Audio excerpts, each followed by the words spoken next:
Hello hello hello, good morning, good afternoon, good night सगळ्यांना. Good evening, जे कोण जिथे असतील तिथं. बघा, आज आपल्या बॅचचा शेवटचं लेक्चर आहे, चॅप्टर नंबर 11. ओके, खूप छान झाला प्रवास आपला आत्तापर्यंतचा. तसंच तोच उत्साह कायम ठेवून आपण आता शेवटचं लेक्चर आपलं घेऊयात. बघा, ethics and terms of audit engagement. बघा, पुन्हा एकदा शेवटच्या व्हिडिओचा, आपला शेवटचा बॅचचा शेवटचा रिमाइंडर की फास्ट ट्रॅक लेक्चर आहे. जेवढं शक्य तेवढं डिटेलमध्ये आपण घुसूयात. जिथं जिथं गरजेचं आहे तिथं तिथं, जे महत्त्वाचं आहे तिथं तिथं. तुम्ही माझे चार्ट्स रेफर करून सुद्धा एक्झाम आरामात क्लिअर करू शकता. आतापर्यंत तुम्हाला समजलं असेलच सगळं. 100% नाही, 110% आपण कव्हरेज केलेलं आहे. बघा, without wasting any time, let's move on to the ethics and terms of audit engagement. बघा, या चॅप्टरचे 2 पार्ट आहेत. बघा, पहिला पार्ट आहे एथिक्स, दुसरा terms of audit engagement.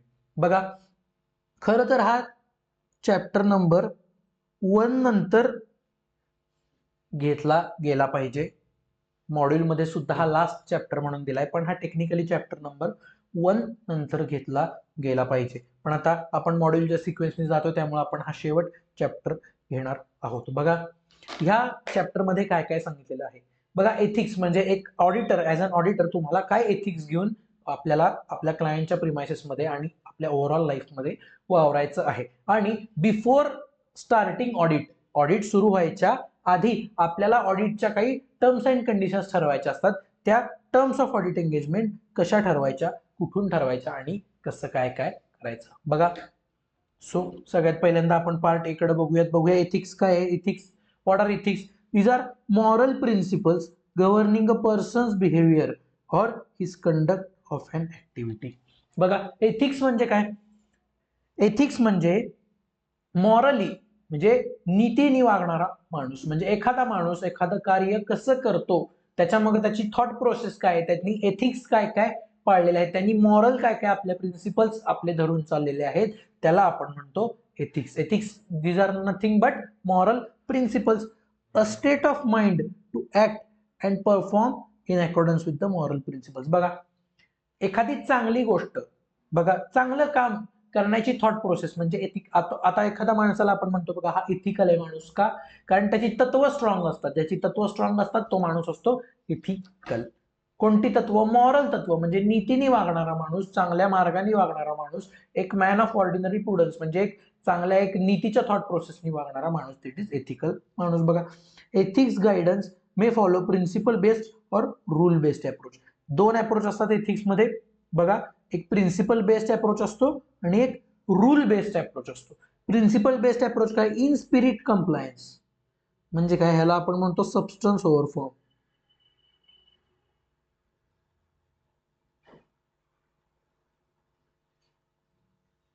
Substance over form म्हणजे काय? एखाद्या गोष्टीच्या मागे जाऊन विचार करायचा की ही गोष्ट इथिकल आहे का नाहीये. बघा, म्हणजे आता फॉर एक्झाम्पल फॉर एक्झाम्पल काय? समजा मी कोण आहे?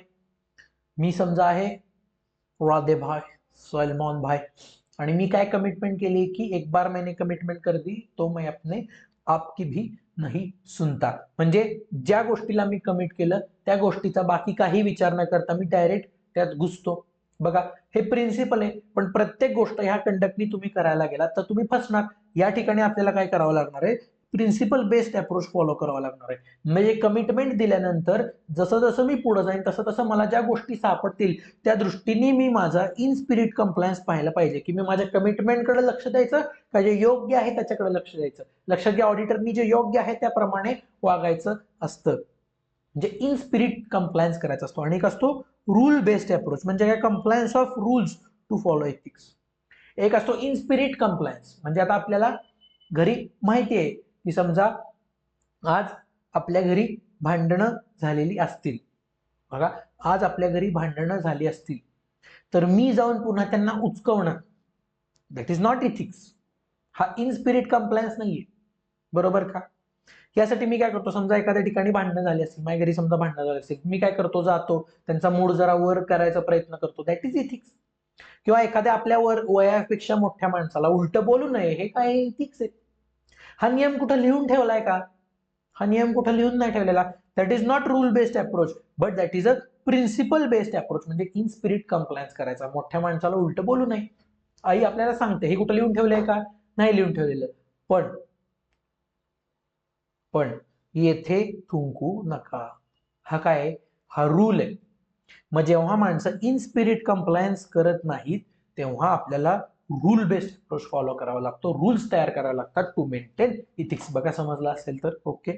बघा तसेच आपल्या काही फंडामेंटल प्रिन्सिपल्स आहेत आपल्या एथिक्ससाठी. प्रोफेशनल एथिक्स, आपण कोण आहे? We are professionals. So as a professional आपल्याला 5 तत्व आहेत, 5 फंडामेंटल प्रिन्सिपल्स आहेत फॉर इथिक्स. हे 5 प्रिन्सिपल्स तुम्ही घेऊन चाललात तर तुम्ही इथिकल बिहेवियर करता. हा या चॅप्टर मधला मोस्ट इम्पॉर्टंट पार्ट आहे. हा पार्ट आपल्याला 4 मार्क्सचा क्वेश्चन प्लस एक 2 किंवा 4 मार्क्सचे MCQ टोटल 5 ते 6 मार्काला येऊ शकतो. ह्या एथिक्सच्या चॅप्टरला 8 मार्क्सचं वेटेज आहे, 8. आणि तुमचं नशीब चांगलं असेल तर 10 मार्क्स, 8 to 10 मार्क्स. बघा चांगला चॅप्टर आहे, सोपा आहे लक्षात ठेवायला सुद्धा. सो 5 फंडामेंटल प्रिन्सिपल्स वरती आपले प्रोफेशनल इथिक्स डिपेंडेंट असतात. पहिलं काय आहे? इंटेग्रिटी. सीए कसा असावा? इंटेग्रिटी वाला माणूस असावा. इंटेग्रिटी म्हणजे काय? Straight forward and honest. बघा सगळ्यात पहिले काय? ऑनेस्टी. बघा सगळ्यात अवघड तर इंटेग्रिटी ठेवणं असतं. स्ट्रेट फॉरवर्ड बिहेवियर पाहिजे माझा आणि ऑनेस्ट पाहिजे. स्ट्रेट फॉरवर्ड बिहेवियर आणि ऑनेस्ट बिहेवियर म्हणजे काय? बघा, means not to be knowingly associated with reports where auditor believes that the information is false or misleading. म्हणजे ऑनेस्ट असलं पाहिजे. म्हणजे मला जर एखाद्या ठिकाणी वाटतंय की एखादी गोष्ट चुकीची आहे तर मी त्याची साथ नाही दिली पाहिजे. दॅट इज इंटेग्रिटी, ऑनेस्टी आणि स्ट्रेट फॉरवर्ड बिहेवियर. बघा जे पॉइंट्स मी आतापर्यंत फर्स्ट चॅप्टर टू 11 चॅप्टर जे पॉइंट्स मी नोट्स मध्ये लिहिलेले आहेत तसेच्या तसे ते एक्झाम मध्ये उतरलेच पाहिजेत, कारण तो क्रक्स आहे. तो आला नाही तर उत्तराला मार्क्स मिळणार नाहीत. सो इंटेग्रिटी बद्दल मला विचारलं तर काय? ऑनेस्टी आणि स्ट्रेट फॉरवर्ड बिहेवियर वाला ऑडिटर पाहिजे. आणि नोईंगली मला अशा कोणत्याही फॅक्ट सोबत जोडून घ्यायचं नाही किंवा असे कोणतीही फॅक्ट सपोर्ट करायची नाहीये की जी मला माहितीये की त्यातली इन्फॉर्मेशन चुकीची आहे. इन्फॉर्मेशन चुकीची असलेली कोणतीही फॅक्ट जर मला माहित असेल तर मी त्याला सपोर्ट करायचा नाहीये. बघा ऑब्जेक्टिव्हिटी. ऑब्जेक्टिव्हिटी म्हणजे काय? Auditor not to compromise professional judgement because of bias, conflict of interest or undue influence. Auditor to not undertake professional activity if a circumstance unduly influences his professional judgment. बघा objectivity म्हणजे काय? No bias, no compromise of my judgement. म्हणजे काय? आता समजा मी, बघा ह्यासाठीच आपल्या provision आल्यात इंडिपेंडन्स मेंटेन करण्यासाठी ऍक्ट मध्ये प्रोव्हिजन आली. काय आले बघा कंपनीज ऍक्ट मध्ये की तुम्ही रिलेटिव्ह नसावं. बघा साहजिक आहे, मी जर माझ्या बायकोच्या फर्मचं ऑडिट करत असेल, मी जर माझ्या बायकोच्या फर्मचं ऑडिट करत असेल तर लक्षात घ्या मी बायस्ड असणार आहे. का? कारण जर माझं ओपिनियन मॉडिफाय झालं तर माझं आयुष्य मॉडिफाय होईल. हा काय? माझ्या बायकोचा माझ्यावरती अंड्यू इन्फ्लुएन्स आहे. प्लस मी जर माझ्याच फर्मचं ऑडिट करत असेल तर दॅट इज अ बायस. माझा इंडिपेंडन्स अफेक्ट होतो. बघा प्रोफेशनल एथिकली मी काम करत नाहीये जर मी माझ्याच फर्मचं ऑडिट करत असेल तर. सो ऑब्जेक्टिव्हिटी म्हणजे काय? की माझं जजमेंट कॉम्प्रोमाइज नाही झालं पाहिजे बिकॉज ऑफ एकतर बायस, कॉन्फ्लिक्ट ऑफ इंटरेस्ट किंवा अनड्यू इन्फ्लुएन्स. बघा जर मला माहित असेल की माझं ओपिनियन जजमेंट माझा इन्फ्लुएन्स होणार आहे तर मी ऍक्टिव्हिटीज अंडरटेक करायची नाही, घ्यायचंच नाही ऑडिट. समजले का? ऑडिट अंडरटेकच करायचं नाही. बघा इंटेग्रिटी, ऑब्जेक्टिव्हिटी. पुढं professional competence and due care. Professional competence and due care म्हणजे काय? Accountant to attain and maintain professional knowledge and skill required to ensure that client will receive professional service. बघा professional competence. Professional competence म्हणजे काय? ज्या ऍक्टिव्हिटीसाठी मला घेतलं गेलेलं आहे, ज्या ऑडिटसाठी मला घेतलं गेलेलं आहे त्या रिलेटेड मला नॉलेज हवं. म्हणजे ऑडिट करणार असू तर मला स्टँडर्ड्स ऑन ऑडिटिंगचं नॉलेज हवं. म्हणजे ह्याचा अर्थ काय? तुम्ही प्रोफेशनली आता कॉम्पिटंट होणार आहे हे लेक्चर झाल्यानंतर. फुल्ली तुम्हाला स्टँडर्डचं नॉलेज येणार आहे. बरोबर का? म्हणजे एखाद्या पर्टिक्युलर जॉबसाठी लागणारं स्किल माझ्याकडे आणि त्याच्या रिलेटेड नॉलेज माझ्याकडे असलं पाहिजे, हे सांगतो मला प्रोफेशनल कॉम्पिटन्स. आता ड्यू केअर म्हणजे काय? Auditor to act diligently and in accordance with professional standards and legislation. बघा डिलिजन्स म्हणजे काय, responsibility to act carefully, thoroughly and timely according to the assignment. बघा ज्या स्वरूपाचं काम मला आलेलं आहे, ज्या स्वरूपाचं काम मला आलेलं आहे ते काम मी काळजीपूर्वक केलं पाहिजे, डिलिजंटली केलं पाहिजे, जेणेकरून मला ड्यू केअर एक्सरसाइज करता येईल. म्हणजे असाइनमेंटचं नेचर काय, 15 दिवसात असाइनमेंट कंप्लीट करायची, तर 15 दिवसाचं मी प्रॉपर शेड्यूल केलं पाहिजे. जी गोष्ट माझ्या समोर येते, जो एव्हिडन्स माझ्या समोर येतोय तो केअरफुली मी असेस केला पाहिजे. रिस्क असेसमेंट या सगळ्या गोष्टी मी केअरफुली केल्या पाहिजे, ड्यू केअर मी मेंटेन केली पाहिजे. फोर्थ प्रिन्सिपल आहे कॉन्फिडेन्शियालिटी. कॉन्फिडेन्शियालिटी म्हणजे काय, information not to be disclose to any third party. बघा हे फार महत्वाचं आहे कॉन्फिडेन्शियालिटी प्रिन्सिपल. आता काही काही वेळेला काय होतं बघा, समजा माझ्याकडं 2 लिकरच्या फॅक्टरीचं ऑडिट आहे, 2 लिकरच्या फॅक्टरीचं, आणि दोन्ही काय आहेत, दोन्ही एकमेकांचे कॉम्पिटिटर आहेत. तर काही काही वेळेला काय होतं की मला जो कॉम्पिटिटर आहे तो विचारतो की बाबा ह्या एक्स फर्म मध्ये आता काय काय चालू आहे. आता तुम्ही ऑडिटर आहात, आपला ऑडिटर आहे म्हणजे आपल्यापाशी सगळा कच्चा चिठ्ठा असतो, जन्मकुंडली असते. मग मला विचारलं जातं की ह्याची टेक्निक काय आहे, ह्याचा काही प्रॉब्लेम आहे का, जेणेकरून मी त्याला एक्सप्लॉइट करू शकतो, अशा गोष्टी मला विचारल्या जातात. मग अशा वेळी मला काय करायचंय, कॉन्फिडेन्शियलिटी मेंटेन करायची आहे. माझ्याकडे असलेली एका क्लायंटची इन्फॉर्मेशन कोणत्याही थर्ड पार्टीला गेली नाही पाहिजे. पण information can be disclose if if required by law and permitted by client. Her professional duty to disclose is not prohibited by law.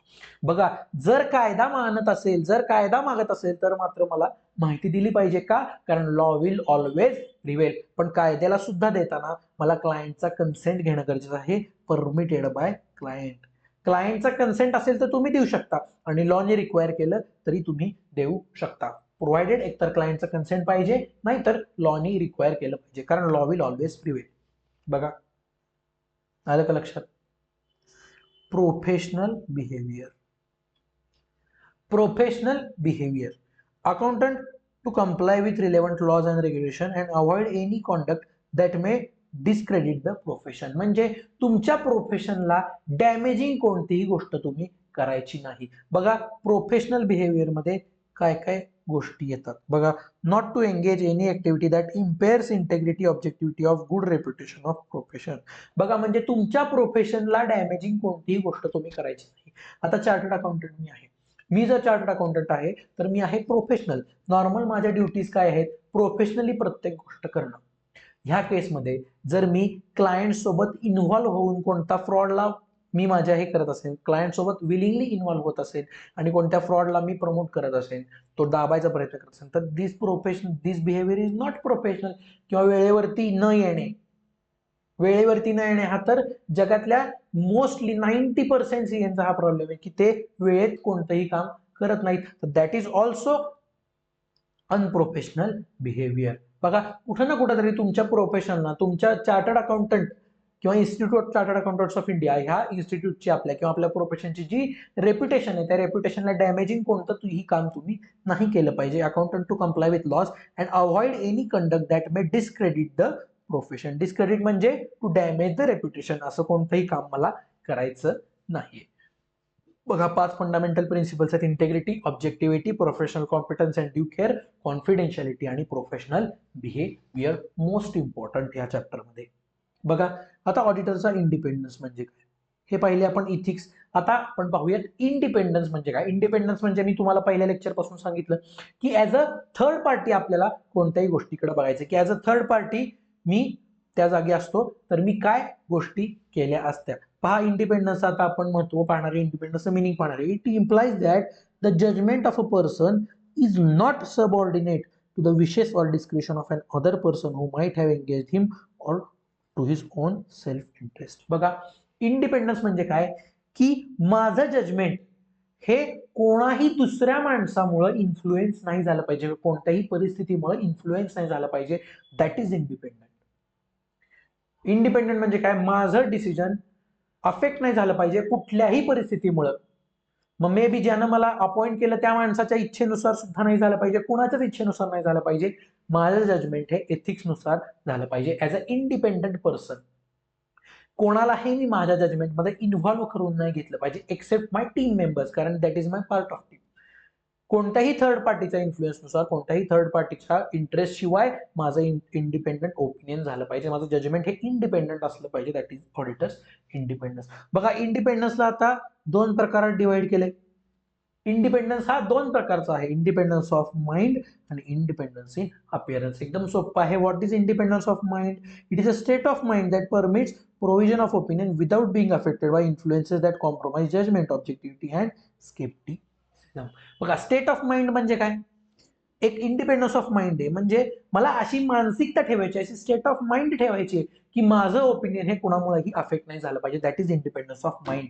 म्हणजे माझ्या डोक्याला कोणीही इन्फ्लुएन्स नाही करता आलं पाहिजे, माझं डोकं हे इन्फ्लुएन्स नाही झालं पाहिजे. बघा, ह्याचं एक छोटूसं उदाहरण मी तुम्हाला देतो. अगर तुम्हारे एक्स का मैसेज आने पर तुम डिस्टर्ब नहीं हो रहे हो तो इंडिपेंडेंस ऑफ माइंड है तुम्हारे पास. वल्ला वल्ला वल्ला. बघा, अगर तुम्हारी एक्स का मैसेज आने पर तुम डिस्टर्ब नहीं हो रहे हो तो इंडिपेंडेंस ऑफ माइंड है तुम्हारे पास दोस्तों. क्यों? क्योंकि तुम्हारा ओपिनियन किसी के भी इन्फ्लुएंस पर निर्भर नहीं है. तुम्हारा माइंड, स्टेट ऑफ माइंड किसी से भी अफेक्ट नहीं होता, किसी से भी तुम्हारे एक्स से अफेक्ट नहीं होता. You are independent by mind. Independence of mind म्हणजे अशी स्टेट ऑफ माइंड की दुसऱ्या कुठल्याही गोष्टीमुळे अफेक्ट होणार नाही. माझं जजमेंट, माझं स्केप्टिसिझम अफेक्ट होणार नाही. स्केप्टिसिझम येणार आहे थोड्या वेळात, पाहूयात. इन अपिअरन्स दुसरं काय इंडिपेंडन्स ऑफ माइंड झालं म्हणजे state of mind that permits an auditor to express his opinion without any influence. बघा, independence in appearance. In appearance म्हणजे काय?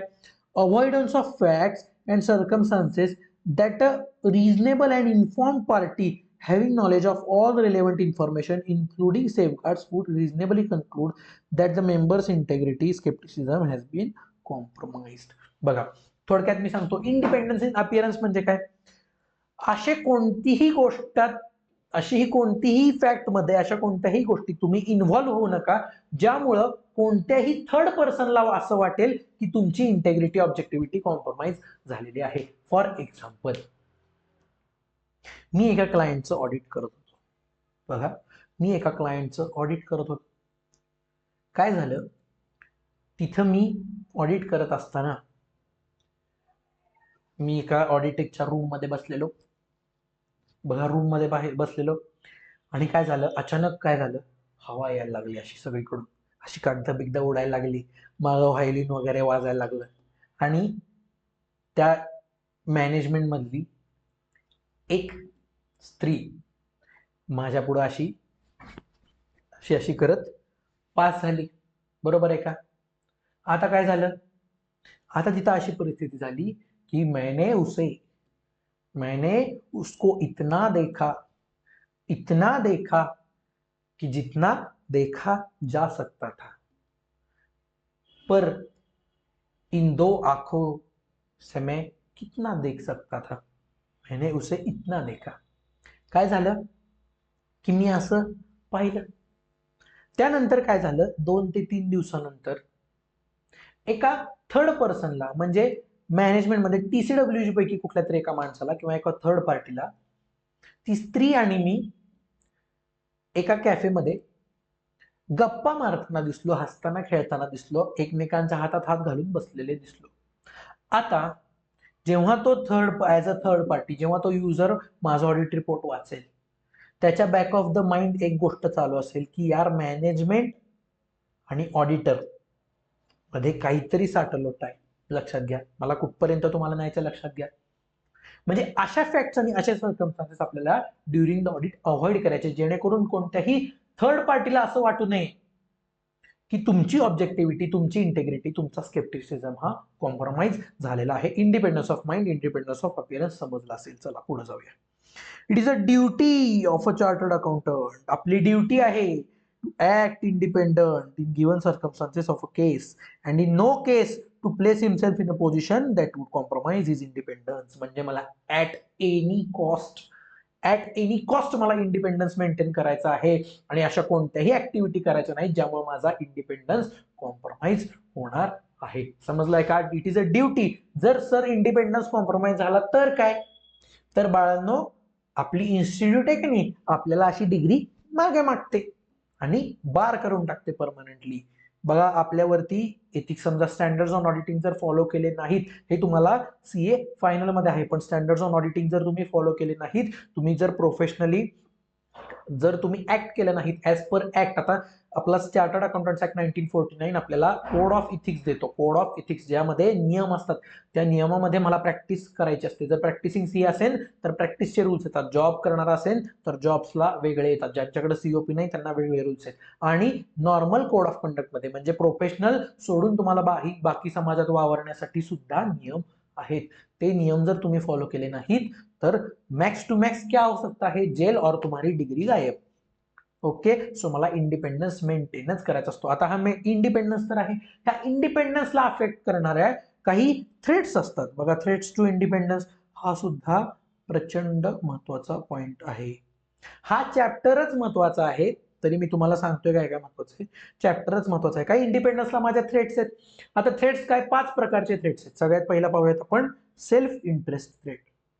सेल्फ इंटरेस्ट रेट म्हणजे काय, when a firm or partner or associate could benefit from a financial interest in audit client. बघा, म्हणजे तुमच्या क्लायंटमध्ये जर तुमचा फायनान्शियल इंटरेस्ट असेल तर तो सेल्फ इंटरेस्ट रेट आहे. म्हणजे तुमचा त्या एंटिटीमध्ये इंटरेस्ट आहे. जर माझा फायनान्शियल इंटरेस्ट असेल तर काय होणार आहे की मी माझं फायनान्सेस म्हणजे जी मला मिळणाऱ्या गोष्टी आहेत फायनान्शियली त्या मी वाचवायचा प्रयत्न करणार आहे. त्या हिशोबाने मी माझं ओपिनियन कॉम्प्रोमाइज करू शकतो. चान्स एक्झाम्पल बघा, डिरेक्ट फायनान्शियल इंटरेस्ट और मटेरियली सिग्निफिकंट. बघा, डिरेक्ट फायनान्शियल इंटरेस्ट म्हणजे काय, मी माझ्या क्लायंटकडून लोन घेतलंय किंवा माझा पोर्टफोलिओ आहे 1.5 कोटी रुपयाचा आणि त्यातले 1.25 कोटी रुपये माझे त्या क्लायंटच्या शेअर्स मध्ये इन्व्हेस्टेड आहेत. That is a financial interest, that is my self interest threat. का, कारण जर मी डिस्क्लेमर ऑफ ओपिनियन दिलं किंवा मॉडिफाईड ओपिनियन दिलं कोणत्याही स्वरूपाचं तर ती शेअरची प्राइस अफेक्ट होणार आहे, माझे फायनान्सेस अफेक्ट होणार आहे, माझा सेल्फ इंटरेस्ट आहे. बघा, loan or guarantee to or from the client, माझा क्लायंटकडे लोन असेल तरी. Undue dependence on client fee म्हणजे काय, माझ्या टोटल रिसिट्स आहेत 10 लाख आणि त्यातल्या 9 लाख रुपये मला एकाच क्लायंट कडून येतात. No no no no, that is self interest threat. Close business relationship with an audit client. Close business relationship म्हणजे काय, की माझा समजा अजून एक बिझनेस आहे किराणा मालाचा आणि त्या किराणा मालाच्या जे काही गुड्स आहेत तो माझा क्लायंटच सप्लाय करतो. Close business relationship. Potential employment with client म्हणजे क्लायंटकडे काय आहे, मी काम करत नाही क्लायंटकडे पण माझं पोरग क्लायंटकडे काम करतं, माझी बायको क्लायंटकडे काम करते. Self interest threat. Contingent fees for audit engagement. Contingent fees म्हणजे काय, जर तुम्ही अनक्वालिफाईड ओपिनियन दिलं म्हणजे काय, जर तुम्ही प्रॉपर ओपिनियन अनमॉडिफाईड ओपिनियन जर तुम्ही दिलं तर आम्ही तुम्हाला 1 कोटी रुपये देऊ. जर मॉडिफाईड ओपिनियन दिलं तर 10 लाख रुपये देऊ.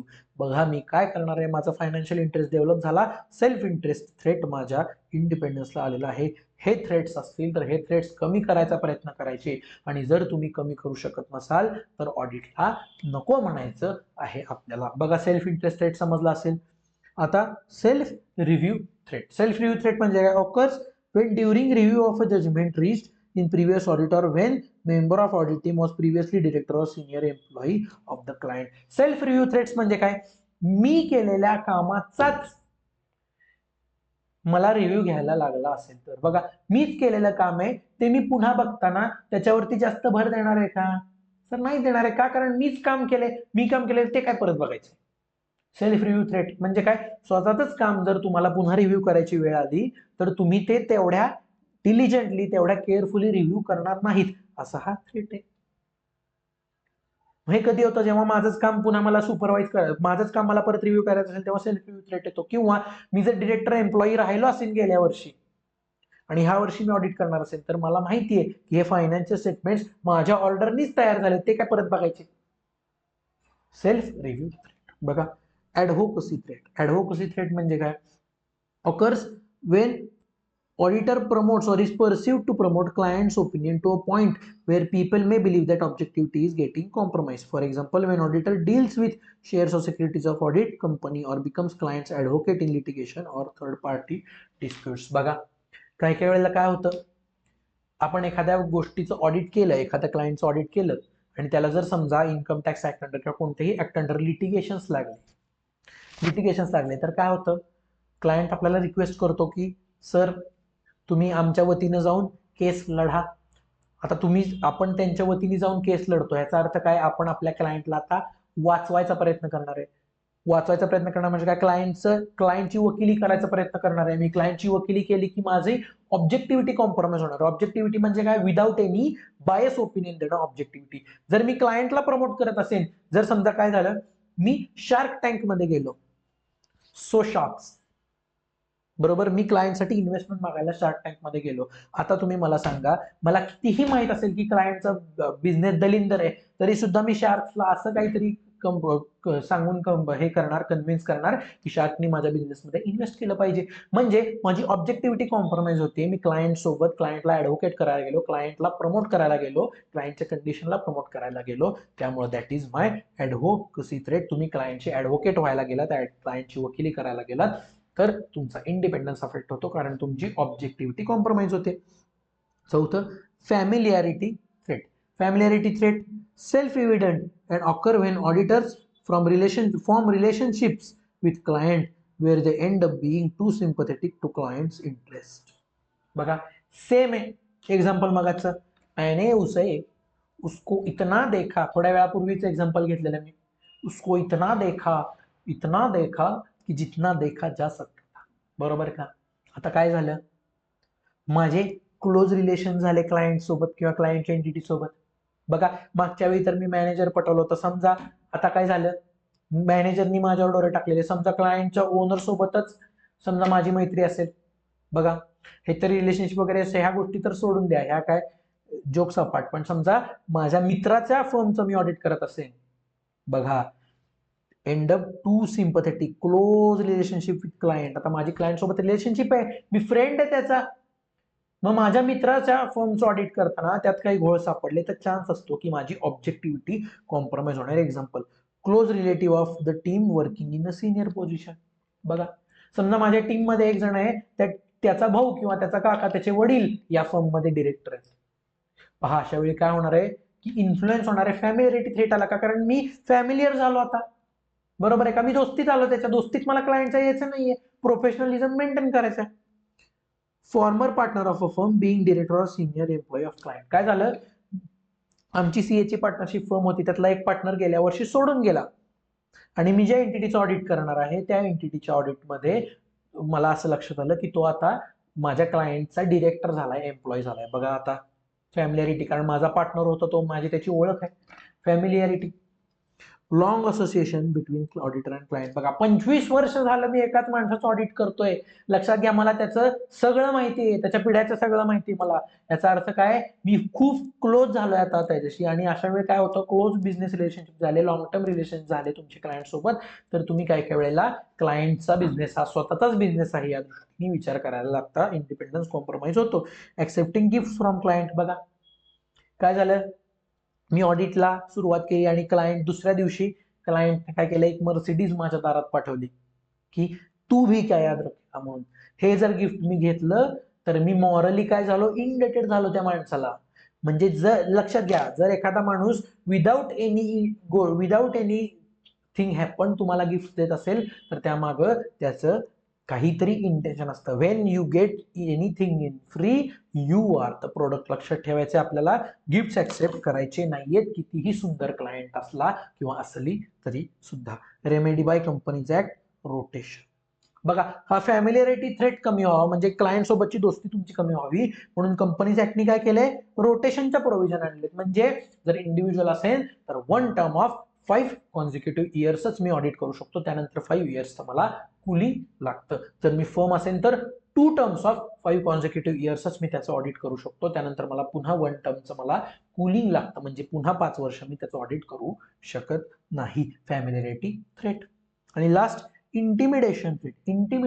इंटिमिडेशन म्हणजे तुम्हाला आठवलं असेल शार्क टँक मधलं, don't intimidate me like that, don't intimidate me like that. आठवलं का, अमनवाला आहे आपला, अमन भाई चॅड, बरोबर. चॅड म्हणजे खुंखार व्यक्तिमत्व. It occurs when auditors are deterred from acting objectively with professional skepticism. This could happen because of threat of replacement over disagreement or pressure to reduce work in response to reduced audit fees or being threatened with litigation. बघा, आता जर तुम्ही ती situation पाहिली असेल, don't intimidate me like that, ती situation जर तुम्ही पाहिली असेल तर त्या सिच्युएशन मध्ये काय आहे, त्या सिच्युएशन मध्ये विषय असा आहे की अमन त्या बाईला काय सांगतोय की लगेचच्या लगेच मला ऑफरला ऍक्सेप्टन्स दे, नाहीतर मी आउट होणार. म्हणजे काय, मी थ्रेटन आहे, थ्रेटन ओव्हर डिसएग्रीमेंट, मला थ्रेटन केलं जाते जेणेकरून तू माझेच ऑफर ऍक्सेप्ट करावी म्हणून. तसंच काय वेळेला ऑडिटरला काय केलं जातं, ऑडिटरला सांगितलं जातं, ए तू जर नीट ओपिनियन नाही ना दिलं, तुझ्यासारखे 56 ऑडिटर पडलेत, मी लगेच ऑडिटर बदलतो. बरोबर आहे का, म्हणजे थ्रेट ऑफ रिप्लेसमेंट मला दिला जातो. नाहीतर तू फक्त ओपिनियन देऊनच दाखव, तुझे लपलेले सगळे कांड बाहेर काढतो, तुझ्यावरती केसच ठोकतो मी, थ्रेटन विथ लिटिगेशन. अशामुळे काय होतं, माझी ऑब्जेक्टिव्हिटी कॉम्प्रोमाइज होते. म्हणजे जर कुठल्या थ्रेट अंडर मी काम करत असेल, कुठल्या थ्रेट अंडर मी काम करत असेल, तर तो इंटिमिडेशन थ्रेट आहे, जो चुकीचा आहे. माझी ऑब्जेक्टिव्हिटी कॉम्प्रोमाइज होते, मी एथिकली काम करू शकत नाहीये. आलं का लक्षात? Don't intimidate me like that. हे आहेत थ्रेट्स बघा, self interest threat, self review threat, advocacy threat, familiarity threat आणि इंटिमिडेशन थ्रेट. समजले असतील थ्रेट्स टू इंडिपेंडन्स. बघा, आता हे थ्रेट्स कमी करण्यासाठी मला काही सेफगार्ड्स इम्प्लिमेंट करावे लागतात. सेफगार्ड्स म्हणजे काय, सेफगार्ड्स म्हणजे तो थ्रेट कमी करायचा प्रयत्न करायचा, तो थ्रेट एलिमिनेट करायचा प्रयत्न करायचा. बघा, सेफगार्ड्स टू इंडिपेंडन्स, त्याचे गायडिंग प्रिन्सिपल्स काय आहेत बघूया आपण. सेफगार्ड्स टू इंडिपेंडन्सचे गायडिंग प्रिन्सिपल्स काय आहेत बघूया. Auditor should be independent. आता कळलं मला, आता हे परत परत रामायण कशाला सांगायचं, auditor should be independent, auditor हा इंडिपेंडंट असला पाहिजे. Key principle such as integrity, objectivity, professional scepticism require auditor to be independent. बघा, इंटेग्रिटी पण सांगतो तुम्हाला, ऑनेस्ट राहावा, कोणतीही अशी फॅक्टशी असोसिएट राहू नका, कोणतीही अशी फॅक्ट प्रमोट करू नका की तुम्हाला माहिती आहे ह्यावेळी चुकीची इन्फॉर्मेशन मला दिली जाते तरी सुद्धा तुम्ही त्याला सपोर्ट करायचा नाही. ऑब्जेक्टिव्हिटी म्हणजे काय, free from bias, undue influence आणि प्रोफेशनल स्केप्टिसिझम हा आपण इथंच पाहणार आहोत खाली. म्हणजे काय, it is a questioning mind, being alert, alert and questioning mind. म्हणजे मला अलर्ट राहायचे, सारखे प्रश्न विचारायचे मला, ह्या गोष्टी मला काय सांगतात, तुम्ही इंडिपेंडंट राहावं हे मला सांगतात. Check threats to independence before taking any work. बघा, हे महत्वाचं आहे. कोणतंही काम घेण्याआधीच पहा की काही मला वरचे थ्रेट्स नाहीत ना, कोणी माझा रिलेटिव्ह नाही ना, माझी फी किती डिपेंडंट आहे त्यावर, मला त्याचे काही वेगळे असाइनमेंट दिलेली नाही ना ऍडव्होकेट वगैरे व्हायची. बरोबर का, कोणी मला थ्रेट्स तर करत नाही ना, हे ऑडिट ऍक्सेप्ट करत नाही तर तुला ठोकतोच रस्त्यात कुठेतरी, असलं काही थ्रेट कोण देत नाही ना, ह्या गोष्टी मला वर्क घ्यायच्या आधीच पाहायच्या आहेत. जर थ्रेट असतील वरपैकी कोणताही एखादा, तर सेफगार्ड करा to reduce threats to acceptably low level. म्हणजे काय, जर समजा मला असं कळतंय की माझ्या हायली फीस त्या क्लायंटवरती डिपेंडंट आहेत, तर अशा वेळी मी काय केलं पाहिजे, एखादा अल्टरनेटिव्ह कोणता तरी क्लायंट शोधला पाहिजे, जर हा क्लायंट गेला तर माझा बिझनेस चालावा म्हणून. किंवा समजा काय असेल, आता ती गेलेली मुलगी मगाशी चालत माझ्या समोरून, बरोबर का, हवा व्हायलिन बिलिन, तर मला काय केलं पाहिजे, व्हायलिन थांबवलं पाहिजे, 4 स्वतःच्या कानफाडात मारून घेतले पाहिजेत की जोपर्यंत ऑडिट कम्प्लीट होत नाही. सी, आयुष्यभर करायचे असं नाहीये, आयुष्यभरच आपल्याला त्या गोष्टीपासून लांब राहायचं असं नाहीये. जोपर्यंत ऑडिट माझं कंप्लीट होत नाही, जोपर्यंत माझी असाइनमेंट कंप्लीट होत नाही, जोपर्यंत माझा पिरियड ऑफ ऑडिट आहे, तोपर्यंत मला माझे थ्रेट्स कमी ठेवायचे आहेत. एकदा ऑडिट झाल्यानंतर थ्रेट्स आले तरी सुद्धा काही प्रॉब्लेम नाही, पण वर्क घेण्यापासून ते वर्क कंप्लीट होईपर्यंत, ऑडिट रिपोर्ट सबमिट होईपर्यंत मला थ्रेट्स नसले पाहिजेत किंवा कमी असले पाहिजेत. बरोबर का. मग मी समजा एखादी मुलगी त्या मॅनेजमेंट मधली मला प्रपोज करायला नाही, तर मला ते सांगायला पाहिजे की तू आता थांब, I am committed to my work, हे मला सांगितलं पाहिजे. कितीही मानसिक माझे हे असेल तरी मला माझ्या गोष्टीवरती अडून राहायला पाहिजे, सक्त व्हायला पाहिजे आणि तिला सांगितलं पाहिजे की I am committed to my work. Okay, चला. जर सेफगार्ड्स इनएडिक्वेट असतील तर डू नॉट ऍक्सेप्ट. म्हणजे बघा, जर तुम्हाला माहिती आहे की तुम्ही तिला सांगितलंय की आता तू मला हे करू नकोस, म्हणजे मी तुझ्या सिच्युएशनला अफेक्ट होणार नाही यासाठी मी कित्येक प्रयत्न करतोय, पण मला माहितीये की दिल है के मानता नहीं, असा प्रकार असेल तर तुम्ही ऍक्सेप्टच करू नका. जर तुम्हाला असं वाटत असेल की तुम्ही ज्या गोष्टी इम्प्लिमेंट केल्या आहेत ते थ्रेट्स कमी करण्यासाठी, त्या गोष्टींनी फरक पडणार नाहीये तर तुम्ही ती ऑडिटच घेऊ नका, ती असाइनमेंट ऍक्सेप्ट करू नका. लक्षात आलेलं आहे का? Safeguards to independence. बघा 5 थ्रेड्स ते कमी करण्यासाठी मला काय बघायचं, वर्क घ्यायच्या आधीच बघायचं थ्रेड्स आहेत का, असतील तर ते कमी करायचा प्रयत्न करायचा. कमी केलेत, वेल अँड गुड. जर तरी मला वाटलं की जे सेफगार्ड्स मी लावले ते इनएडिक्वेट आहेत तर मला ऑडिटच घ्यायचं नाही, ऍक्सेप्टच करायचं नाही. Safeguards to independence. आता आपण बघूया प्रोफेशनल स्केप्टिसिझम म्हणजे काय. जो स्केप्टिसिझम मला पहिल्या चॅप्टर पासून मध्ये मध्ये मध्ये हळूहळू टुचूक आला होता, आता बघूया तो काय. It is a questioning mind being alert to conditions which may indicate misstatement and critical assessment of audit evidence. म्हणजे मला काय करायचंय, मला क्वेश्चनिंग माइंड ठेवायचा. प्रत्येक गोष्टीसोबत मला उत्सुकता राहिली पाहिजे, कुतूहल राहिलं पाहिजे मला या गोष्टीतून काय काय काय काय मला मिळू शकतं का. कारण मला अलर्ट राहायचंय प्रत्येक सिच्युएशन मध्ये की कोणतीही अशी सिच्युएशन माझ्या समोर येते का की ज्यामुळे मला एव्हिडन्स मिळेल.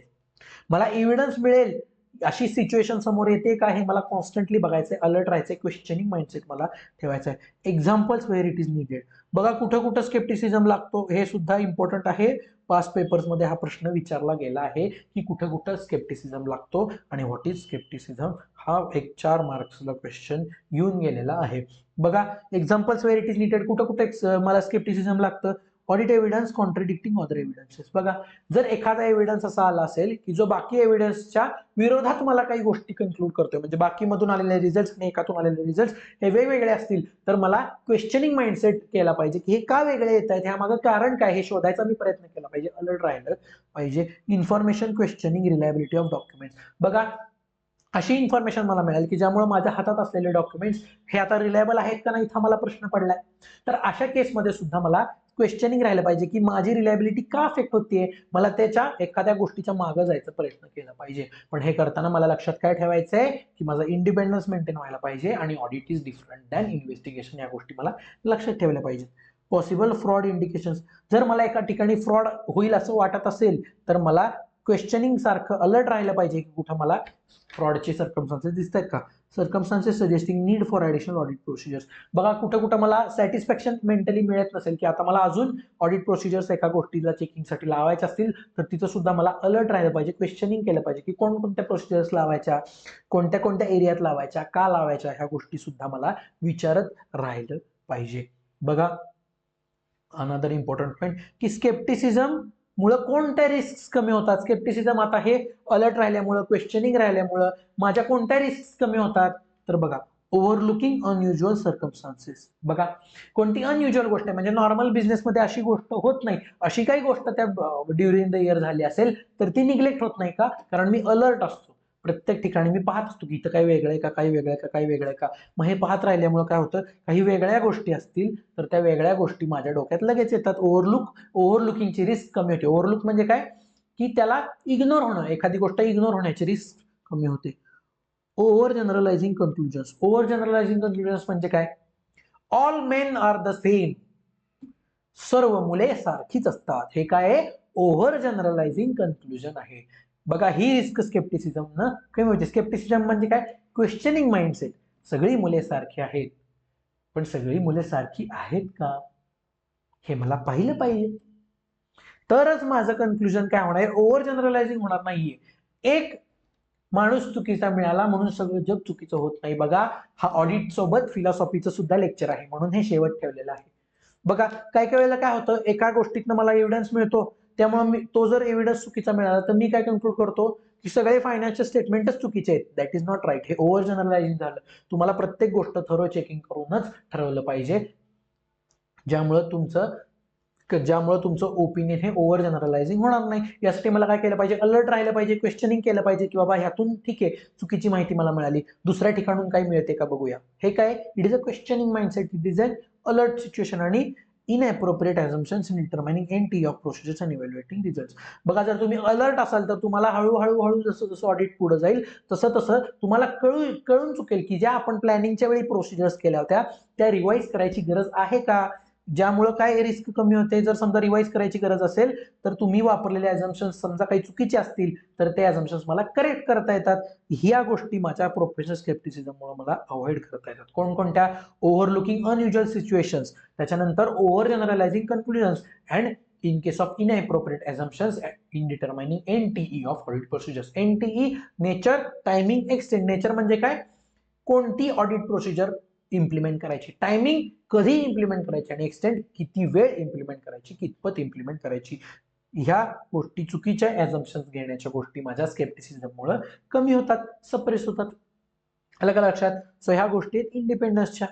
आता पाहूयात आपण ऑडिट एंगेजमेंट हा प्रकार काय असतो. With engaging an auditor by the client for audit of financial statement. Audit engagement म्हणजे काय, क्लायंटनी मला माझ्या स्टेटमेंटसाठी एंगेज केलेलं आहे. नॉर्मल एंगेजमेंट म्हणजे जी अंगठ्या देवाणघेवाणीची, ह्याचा ऑडिटिंगचा काहीही संबंध नाही. ऑडिट एंगेजमेंट म्हणजे काय, क्लायंटनी मला त्याच्या ऑडिटची असाइनमेंट आणून दिली, ह्याला म्हणतो ऑडिट एंगेजमेंट. म्हणजे एक ऑडिटचं काम इज युअर ऑडिट एंगेजमेंट. एका क्लायंटचं काम इज युअर त्या क्लायंटची ऑडिट एंगेजमेंट. दुसरी ऑडिट एंगेजमेंट म्हणजे ऑडिटचं काम. थोडक्यात ऑडिट एंगेजमेंट म्हणजे काय, ऑडिटचं काम. Engaging an auditor by the client for audit. क्लायंटनी मला ऑडिट करायला सांगणे, audit engagement. Engagement terms can include matters such as objective and scope of audit, responsibility of auditor, management and identification of applicable FRF. Audit engagement मध्ये काय येतं, तुमचा scope काय आहे, तुमची रिस्पॉन्सिबिलिटी काय आहे, ऑडिटरची रिस्पॉन्सिबिलिटी काय आहे, म्हणजे मॅनेजमेंटची नंतर रिस्पॉन्सिबिलिटी काय आहे, त्याच्यानंतर एक्सपेक्टेड टायमिंग काय आहे, कोणतं FRF मला लागतं. FRF म्हणजे लॉ, फायनान्शियल रिपोर्टिंग फ्रेमवर्क, म्हणजे असं फ्रेमवर्क जे तुम्हाला सांगतं की ह्या पद्धतीने बॅलन्स शीट P&L मेंटेन व्हायला पाहिजे. फ्रेमवर्कचा अर्थ मी, फायनान्शियल रिपोर्टिंग फ्रेमवर्कचा अर्थ मी फर्स्ट चॅप्टरलाच सांगितलेला आहे. ह्या गोष्टी येतात ऑडिट एंगेजमेंट मध्ये. ऑडिट एंगेजमेंट म्हणजे काय, engaging by the client in an audit of financial statement. Audit engagement. Audit engagement मध्ये काय येतं, स्कोप येतो, रिस्पॉन्सिबिलिटीज येतात, आणि FRFचा ऍप्लिकेबल आयडेंटिफिकेशन सुद्धा येतं. या ऑडिट एंगेजमेंट रिलेटेड आपल्याकडे आहे SA 210 आणि SA 220, जो की मला सांगतो क्वालिटी कशी मेंटेन करायची ऑडिटमध्ये. आतापर्यंत शिकवलेलं समजलं असेल तर आपण घेऊयात एक 5 मिनिटाचा ब्रेक आणि सुरुवात करूयात SA 210 ला. छोटूसा आहे, सिंपल आहे आणि स्ट्रेट फॉरवर्ड आहे. आपल्याला काही तो एवढा असा कॉन्सेप्च्युअल असं नाहीये. ही सर्कमस्टन्सेस आली, ही सिच्युएशन आली तर कशी ऍक्ट करायचं आहे हे आपल्याला करायचं आहे. Okay, let's take a break. Okay, back after the break. बघूयात आता SA 210, the second last essay for our syllabus. बघा SA 210, agreeing to the terms of audit engagements. बघा, agreeing to the terms of audit engagements म्हणजे काय, audit accept करायच्या आधी तुम्हाला त्याचे टर्म्स ठरवावे लागतात. त्या टर्म्स वरती ऍग्रीइंग कसं करणार, कोण कोणाला काय पाठवणार, कसं आपण ऍक्सेप्टन्स देणार आहे, कसं आपण ऑडिटला ऍक्सेप्टन्स देऊन ऑडिटला आता इथून पुढे सुरुवात करणार आहोत ते कसं बघूयात. Objectives, establishing preconditions for audit and confirming that there is a common understanding between auditor, management and TCWG regarding terms of audit. बघा, ऑब्जेक्टिव्ह काय आपलं, to establish preconditions for audit. Preconditions म्हणजे काय, audit सुरू व्हायच्या अगोदर काही conditions असतात, त्या सॅटिस्फाय झाल्या तर तुम्ही ऑडिटला सुरुवात शकतात. Pre conditions for audit. आणि कन्फर्म काय करायचं की माझ्याच मॅनेजमेंटमध्ये आणि TCWG मध्ये क्लिअर कट कम्युनिकेशन पाहिजे की माझ्या ऑडिटच्या टर्म्स काय असणार आहेत, कंडिशन्स काय असणार आहेत, स्कोप काय असणार आहे. बघा, preconditions for audit important. Preconditions काय आहेत ऑडिटच्या, management use of applicable FRF in FS and agreement of management and TCWG on audit premise. बघा, प्री कंडिशन्स म्हणजे काय की एकतर मॅनेजमेंट जे FRF वापरते, म्हणजे जे नियम वापरते फायनान्शियल स्टेटमेंट्स तयार करण्यासाठी, ते अप्रोप्रिएट असलं पाहिजे. जे बिझनेसशी रिलेटेड, आता कंपनी असेल तर कंपनीज ऍक्ट हे FRF आहे, त्या हिशोबानेच ते प्रिपेअर केलं पाहिजे. आणि मॅनेजमेंट आणि TCWG ह्या दोघांचं अग्रीमेंट आहे on audit premise. Audit premise म्हणजे काय, ऑडिट प्रिमाइस इज युअर ऑडिटचा एरिया, म्हणजे ज्या एरियाचा तुम्ही ऑडिट करणार आहे. लेट्स से सेल्स ऑडिट आहे, परचेस, फायनान्शियल स्टेटमेंट्सचं ऑडिट मी करत असेल तर माझ्यासाठी ऑडिट प्रिमाइस काय झालं, फायनान्शियल स्टेटमेंट हे माझं ऑडिट प्रिमाइस झालं. म्हणजे माझी प्रिमाइस, ज्या प्रिमाइसचं मला ऑडिट करायचं, ज्या गोष्टीचं मला ऑडिट करायचं, that is my audit premise. म्हणजे मॅनेजमेंट आणि TCWGने ऍग्री केलं पाहिजे की ह्या गोष्टीचं ऑडिट मला करून घ्यायचं आहे. ऑडिटचा एरिया काय आहे ह्यावर ऍग्रीमेंट झालं पाहिजे मॅनेजमेंटचं आणि TCWGचं. बघा, to establish existence of preconditions auditor should. बघा, प्री कंडिशन्स, ह्या प्री कंडिशन्स आहेत म्हणजे काय, ऍप्लिकेबल एफआरएफ, जे एफआरएफ व्हायला पाहिजे, ज्या एफआरएफ नुसार पीएनएल बॅलन्स शीट तयार केली गेली पाहिजे त्याच एफआरएफ नुसार ती तयार केली गेली आहे का, आणि मॅनेजमेंट आणि टीसीडब्ल्यूजी ऍग्री करतात का की ह्या एरियाचं ऑडिट व्हायला हवं. ही कंडिशन्स इस्टॅब्लिश होण्यास आहेत का नाही, त्या कंडिशन्स म्हणजे मॅनेजमेंटचा ऍप्लिकेबल एफआरएफ आहे का नाही किंवा ऍग्रीमेंट आहे का नाही हे ठरवण्यासाठी ऑडिटरनी काय केलं पाहिजे.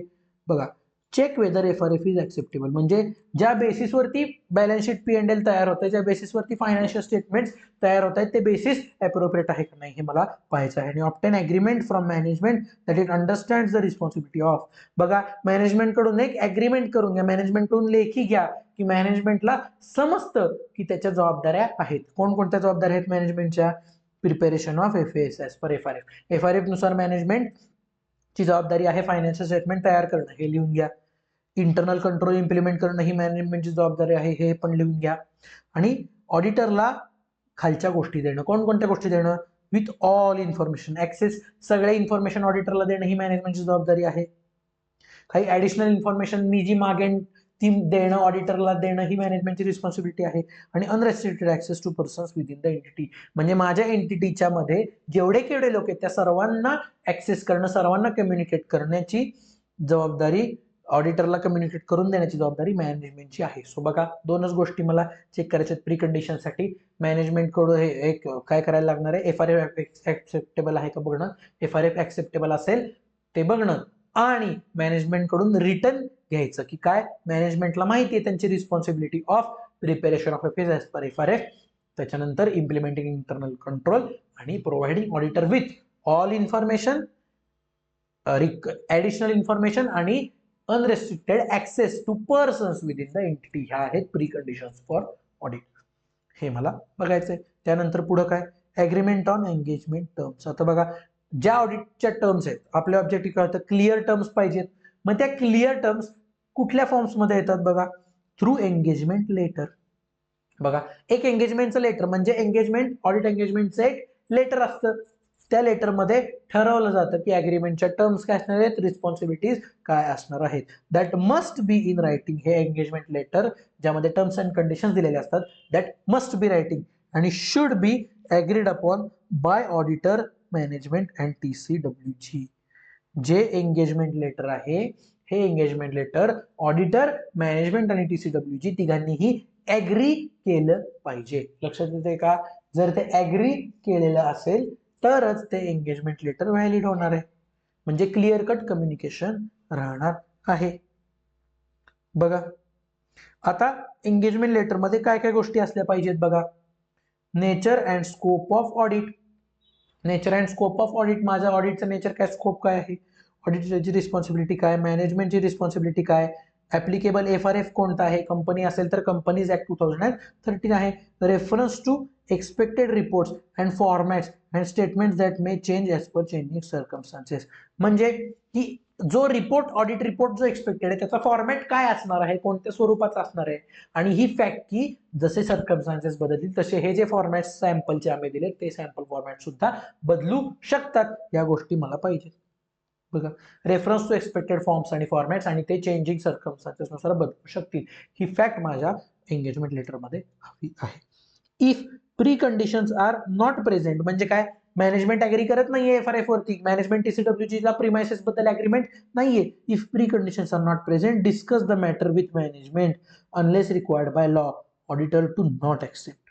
बघा, जर प्री कंडिशन्स नसतील म्हणजे एफआरएफ बरोबर नाहीये वगैरे तर मॅनेजमेंटशी डिस्कस करा.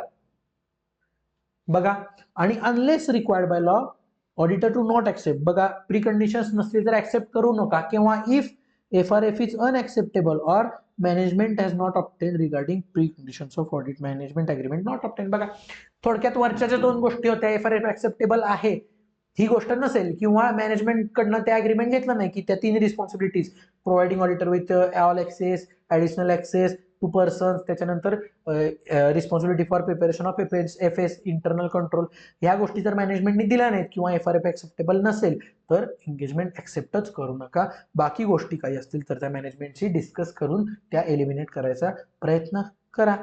सिम्पल. बघा, limitation on scope prior to engagement acceptance. बघा एंगेजमेंट, आता काय एंगेजमेंट लेटर माझ्याकडे आलं, आता मला ते ऍक्सेप्ट करायचं. एंगेजमेंट लेटर माझ्याकडे येतं, मला ते ऍक्सेप्ट करायचं आहे. ऍक्सेप्ट करण्यापूर्वीच जर मॅनेजमेंटनी काही लिमिटेशन लावलं माझ्या स्कोपवर, म्हणजे काय, मॅनेजमेंटला मी आधी सांगितलं होतं की ही माहिती मला ऑडिटमध्ये माझ्या लागणार आहे, आणि मॅनेजमेंट ऑडिट सुरू व्हायच्या आधीच, मी ऍक्सेप्टन्स द्यायच्या आधीच मला म्हणते की मी इन्फॉर्मेशन देणार नाही, देत नाही जा, असा प्रकार जर केला, if limitation by management will result in disclaimer of opinion, do not accept such limited engagement. बघा, जर मॅनेजमेंटनी मला काही लिमिटेशन लावलं की ह्या गोष्टीबद्दल आम्ही तुम्हाला देणार नाही, म्हणजे काय, सेलची बिल फाईल आम्ही देणार नाही, परचेसची बिल देणार नाही, अनलिमिटेड ऍक्सेस तुम्हाला देणार नाही, अशा काही गोष्टीमुळं जर अशी सिच्युएशन येत असेल की ज्या सिच्युएशन मध्ये मला डिस्क्लेमर ऑफ ओपिनियन द्यावं लागणार आहे, म्हणजे काय, we do not express an opinion, अशी फॅक्ट जर असेल की जी तुम्हाला ऑडिट ऍक्सेप्ट करायच्या आधीच माहिती आहे की मॅनेजमेंटनी मला, बघा, ऑडिट ऍक्सेप्ट करायच्या आधी मॅनेजमेंटने मला एक लिमिटेशन लावलंय की ज्या लिमिटेशनमुळे मी डिस्क्लेमर ऑफ ओपिनियन देऊ शकतो, हे जर मला ऑलरेडी माहित असेल तर अशी एंगेजमेंट मी ऍक्सेप्टच करायची नाही, असं ऑडिट मी घ्यायचंच नाही, अंडरटेकच करायचं नाही, सुरूच करायचं नाही. बघा, acceptance of change in engagement. बघा, आता काय झालं की एंगेजमेंट टर्म ऍक्सेप्ट वगैरे सुद्धा मी केल्या होत्या. आता एंगेजमेंट टर्म ऍक्सेप्ट केल्या, सगळं केलं मी. आता पुढे काय झालं, ड्युरिंग द ऑडिट मला टर्म्स चेंज कराव्या लागल्या. ड्युरिंग द ऑडिट म्हणजे काय, ऑडिट चालू असताना मॅनेजमेंट आलं की सर आपण एंगेजमेंट लेटरमध्ये काही गोष्टी आपल्या टर्म्स अँड कंडिशन्स ठरल्या होत्या, पण आता मला त्या चेंज कराव्याशा वाटतात, तसं क्लायंट मला अप्रोच झाला, तर काय करायचं बघा, client may request to change in engagement letter due to. बघा, क्लायंट कधी रिक्वेस्ट करू शकतो आपल्याला, बघा, आपण नाही चेंज करू शकतो टर्म्स ऑफ एंगेजमेंट, क्लायंटनी चेंज करायचं, कारण क्लायंट कडून आपल्याला एंगेजमेंट लेटर येतं आणि आपल्याला ते ऍक्सेप्ट करायचं असतं. बघा, client may request to change engagement terms due to. बघा, क्लायंट मला सांगू शकतो की टर्म्स बदला, का सांगू शकतो, due to change in circumstances. समजा एंटिटीचं मॅनेजमेंट बदललं, म्हणजे दोज ऍक्सेप्टिंग टर्म्स, ज्यांनी त्या टर्म्स ऍक्सेप्ट केलेल्या, they know longer hold position, WR मध्ये पण पाहिलेला असा काही प्रकार असेल तर, किंवा misunderstanding as to nature of auditor service, ज्या टर्म्स मला दिल्या होत्या ऑलरेडी एंगेजमेंट लेटरमध्ये, त्या मिसअंडरस्टूड झाल्यात, म्हणजे नक्की कळत नाहीये की नक्की काय मिसअंडरस्टँडिंग झालंय, की बाबा ही टर्म मी सांगितलेली, ती टर्म वेगळेच इंटरप्रेट केलं मॅनेजमेंटने, असा प्रकार असेल तर, किंवा restriction on scope of engagement whether impose by management or circumstances. बघा, जर काही रेस्ट्रिक्शन येत असेल स्कोप वरती, तर सुद्धा आपण एंगेजमेंटच्या टर्म्स चेंज करू शकतो, क्लायंट मला रिक्वेस्ट करू शकतो ड्यू टू. बघा, क्लायंट मला कधी रिक्वेस्ट करू शकतो, जर सर्कमस्टान्सेस बदलले तर, त्यानंतर मिसअंडरस्टँडिंग झालं तर, आणि माझ्या स्कोप वरती काही रेस्ट्रिक्शन येत आहे असं क्लायंटला वाटत असेल तर. बघा, तर क्लायंट मला रिक्वेस्ट करू शकतो. मग अशा वेळी मला काय करायचं, जर माझ्या स्कोप वरती रेस्ट्रिक्शन आलं आफ्टर ऍक्सेप्टन्स, तर मला काय करायचंय, बघा, बिफोर ऍक्सेप्टन्स आलं तर मला पाहिजे डिस्क्लेमर आहे का, डिस्क्लेमर असेल तर मला ऍक्सेप्टच करायचं नाहीये, पण हे काय, आफ्टर ऍक्सेप्टन्स जर काही रेस्ट्रिक्शन आले तर. बघा, मला काय, auditor should consider reasons behind such request. मला रिझन बघायचं की त्यानं का मला अशी रिक्वेस्ट केली टर्म बदलायची. जर रिझनेबल जस्टिफिकेशन असेल, म्हणजे त्यांना कारण रिझनेबल दिलं, तर agree to the change and issue report as per revise terms of engagement. बघा, जर ड्युरिंग द ऑडिट मला त्याने दिलेलं रिझन बाबा बरोबर वाटलं की बाबा हा टर्म्स बदलायला हे व्हॅलिड रिझन आहे, तर ऍग्री करायचं चेंजला, म्हणजे चेंज ऍक्सेप्ट करायचा आणि रिवाइज टर्म्सनुसार, रिवाइज कंडिशन्सनुसार मला ऑडिट रिपोर्ट इश्यू करायचा आहे. जो रिपोर्ट मी इश्यू केला त्यानं मला मागच्या ओरिजिनल टर्म्स, म्हणजे ज्या जुन्या टर्म्स होत्या त्याच्याशी मला रेफरन्स द्यायची गरज नाही, आणि प्रोसिजर परफॉर्म ओरिजिनल एंगेजमेंट, म्हणजे जुन्यानुसार काही प्रोसिजर्स परफॉर्म केल्या असतील तर त्याच्याशी मला रेफर करायची गरज नाहीये, किंवा त्याच्या टर्म्सची रेफरन्स द्यायची मला गरज नाहीये. जर तुम्ही ऍग्री करत असाल, चेंज तुम्हाला रिझनेबल वाटलं तर रिवाइज टर्म्सनुसार करा, जुन्या टर्म्सची रेफरन्स द्यायचा काहीही गरज नाही. पण जर मॅनेजमेंटने दिलेलं जस्टिफिकेशन, एक्सप्लेनेशन हे रिझनेबल नाही, जर नसेल तर काय करायचं, do not agree to such request, अशा रिक्वेस्टला ऍग्री करायचं नाही. बघा, आता काय झालंय, मॅनेजमेंट आलं रिक्वेस्ट करायला, क्लायंटचं जस्टिफिकेशन वाटलं बरोबर, तर मी रिवाइज रिपोर्ट इश्यू, रिवाइज सर्कमस्टन्सेसनुसार नवीन रिपोर्ट इश्यू करणार, आणि जुन्या कंडिशन्सला, जुन्या स्कोपला किंवा जुन्या ऑडिट प्रोसिजर्सला रेफरन्स देणार नाही. पण जर रेस्ट्रिक्शन्स मला ठेवले तर मी ते रिक्वेस्टला अप्रूव्ह करणार नाही, ती रिक्वेस्ट मी डिसरिगार्ड करणार, कॅन्सल, की मी नाही टर्म्स बदलणार असं म्हणणार. आता बघा, जर मी नाही टर्म्स बदलले असं म्हणालो तर याला कॉन्फ्लिक्ट, अशा केसमध्ये काय करायचं बघायचं, if management is permitted by management has permitted auditor to disagree. बघा, जर मला नंतर मग मॅनेजमेंटला विचारायचं की मी हे आता डिसॅग्री करणार, त्यांना सांगणार की हे मला नाही अग्रीमेंट मला मान्य नाहीये हे तुम्ही टर्म्स बदललेलं, कारण रिझनेबल जस्टिफिकेशन नाहीये. अशा केसमध्ये बघायचं मॅनेजमेंटनं ऑडिटरला परमिशन दिली आहे का की डिसएग्री करा. म्हणजे मॅनेजमेंट म्हणते का की सर तुम्ही डिसएग्री केलं तरी चालेल, असं म्हणते का मॅनेजमेंट? का मॅनेजमेंट म्हणते तू तेरे को मेरा मानना ही पडेगा, हमारे यहाँ ऐसा ही होता है, असं जर मॅनेजमेंट म्हणते का नाही हे पाहायचं. जर मॅनेजमेंट म्हणालं की हमारे यहाँ ऐसा ही होता है तर काय करायचं? म्हणजे जर मॅनेजमेंट म्हणते की तू डिसएग्री नाही करायचं, परमिशन नाही डिसएग्री करायची, मॅनेजमेंट म्हणते हमारे यहाँ ऐसा ही होता है, या केसमध्ये मला काय करायचं? Withdraw from engagement where permitted by law. जर लॉ सांगत असेल तर विड्रॉ करून टाकायचं, विड्रॉ. जर लॉ सांगत नसेल तर काय ऍडव्हर्स ओपिनियन देऊन मोकळं व्हायचं. लॉ म्हणतो की विड्रॉ नाही करू शकत तुम्ही, तर मग ऍडव्हर्स ओपिनियन देऊन मोकळं व्हायचं. पण जर लॉ म्हणतो विड्रॉ केलं तर चालेल, तर विड्रॉ करून टाका. आणि बघा की कुठल्या अथॉरिटीला, अप्रोप्रिएट अथॉरिटीला किंवा कायद्याला कुठल्या माणसाला कळवलं पाहिजे का की अशी सिच्युएशन आली आहे ज्यामुळे मला आता विड्रॉ करावं लागत आहे. जर मॅनेजमेंट म्हणालं की तुमचं केलेलं चालतंय, तुम्ही बाबा डिसएग्री केलं तरी चालतंय, तर काय करायचं? व्हेरी गुड, डिसएग्री करा आणि जो ओरिजिनल टर्म्स होतो त्यानुसार ऑडिट कंटिन्यू करा. सिंपल आहे, सिंपल आहे ही गोष्ट. बघा मला काय करायचंय, जर मॅनेजमेंटने मला सांगितलं की आता टर्म्स बदला, तर मला पाहायचं रिझनेबल जस्टिफिकेशन आहे का. जर रिझनेबल जस्टिफिकेशन असेल तर ओके, रिवाइज टर्म्स रिवाइज करायचे आणि रिवाइज टर्मनुसार मला रिवाइज टर्म्सनुसार ऑडिट रिपोर्ट द्यायचा आहे. आणि असा ऑडिट रिपोर्ट देताना मला मागच्या ऑडिट प्रोसिजर्स किंवा मागच्या ओरिजिनल टर्म्सची रेफरन्स द्यायची काही गरज नाही. पण मॅनेजमेंटचं रिझनेबल जस्टिफिकेशन नसेल तर मी डिसएग्री करेन. डिसएग्री करताना मला काय करायचंय, पाहायचंय मला की मॅनेजमेंट काय म्हणते. मॅनेजमेंट जर मला डिसएग्री करण्यासाठी परमिट करत असेल, म्हणजे काय की तुमने डिसएग्री किया तो भी चलेगा, तर व्हेरी गुड, माझ्या ओरिजिनल टर्मनुसार मला ऑडिट कंटिन्यू करायचं. पण मॅनेजमेंट जर असं म्हणलं नो हमारे यहाँ ऐसा ही होता है, तुमको एग्री करना ही पडेगा, म्हणजे डिसएग्रीला परमिशन नाहीये मॅनेजमेंटची, तर अशा केसमध्ये एंगेजमेंट मधनं विड्रॉ करायचं इफ परमिटेड बाय लॉ. आणि पाहायचंय की कुठल्या रेग्युलेटरला किंवा काही गोष्टी मला जर कुठं कम्युनिकेट करायची काही गरज आहे का TCWG ला किंवा माझ्या रेग्युलेटरला. ओके, सिम्पल आहे, सिम्पल. पुढे जाऊयात. Recurring audit.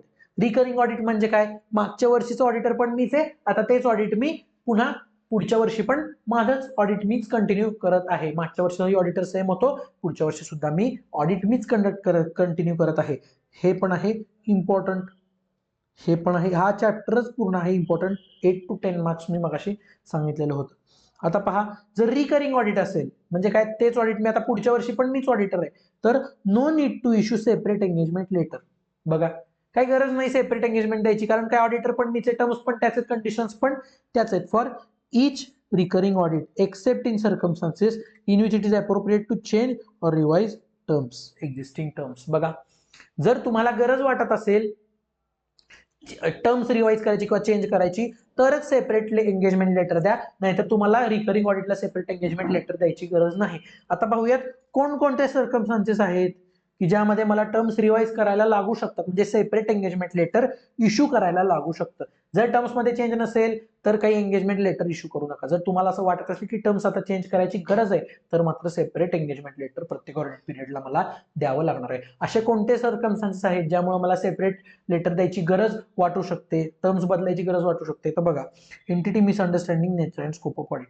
मागच्या एंगेजमेंट लेटर मधला स्कोप मॅनेजमेंटला कळाला नसेल तर मला सेपरेट लेटर इश्यू करायची गरज पडत असेल.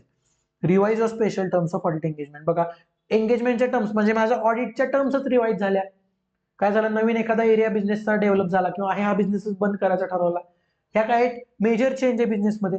Recent change in senior management, senior management बदललं तर आता मला पुन्हा स्कोप आणि रिस्पॉन्सिबिलिटीज कळवाव्या लागतील नवीन मॅनेजमेंटला. मॅनेजमेंट तेच असेल तर काही गरज नाही. Significant change in ownership. बघा ओनर्सच बदलले तरी सुद्धा माझा TCWG वगैरे सगळ्या गोष्टी बदलणार आहेत. Significant change in nature and size of entities business. बघा एंटिटीचा बिझनेस एकदमच लार्ज स्केल झाला, लार्ज स्केल झाला की रिस्क वाढल्या की मला टर्म्स बदलाव्या लागणार आहेत. Change in legal requirements. बघा समजा लॉच बदलला तरी मला टर्म्स बदलावे लागतील.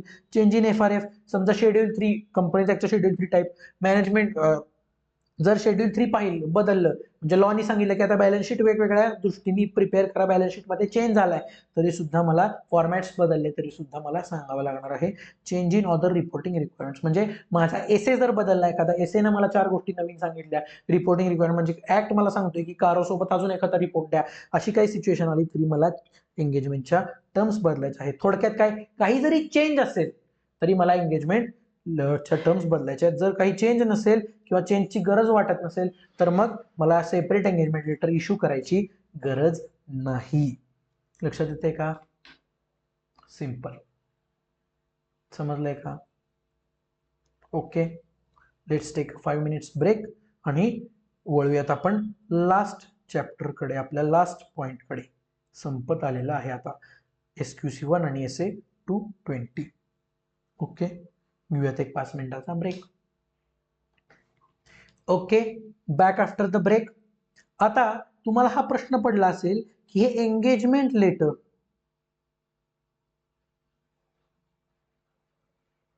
कोण कोणाला देतं सर नक्की? तर मी तुम्हाला प्रोसेस सांगतो. साहजिक आहे, ऑडिटरची रिस्पॉन्सिबिलिटी काय हे कोण सांगणार? ऑडिटरच सांगणार. आणि मॅनेजमेंटची रिस्पॉन्सिबिलिटी काय आहे हे सुद्धा ऑडिटरच सांगणार. साधी सिंपल गोष्ट आहे. का? कारण जर ऑडिटरच्या रिस्पॉन्सिबिलिटी जर मॅनेजमेंट ठरवायला लागलं तर मग इंडिपेंडन्स कसला? माझ्या रिस्पॉन्सिबिलिटी मला ठरवल्या पाहिजेत ना. त्यामुळे लॉजिकली सांगतो तुम्हाला एंगेजमेंट लेटरची प्रोसेस काय असते. एंगेजमेंट लेटर ही प्रोसेस काय असते? सगळ्यात पहिल्यांदा काय करतो,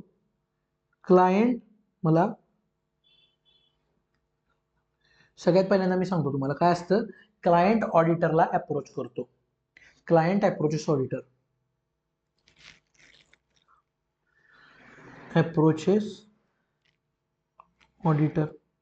सिंपल सांगतो, सिंपल. प्रॅक्टिकली ही प्रोसेस उलटी असते. प्रॅक्टिकली काय सगळंच वेगळंच होतं, ते सोडून द्या. पण जनरल प्रोसेस काय असते, क्लायंट अप्रोचेस ऑडिटर. ऑडिटरला तो सांगतो की मला माझ्या स्टेटमेंटचं ऑडिट आता करून घ्यायचं आहे, मला अपॉइंट करायचं आहे तुला. मग तो लेटर ऑफ म्हणजे प्रपोजल देतो, प्रपोजल टू ऑडिट.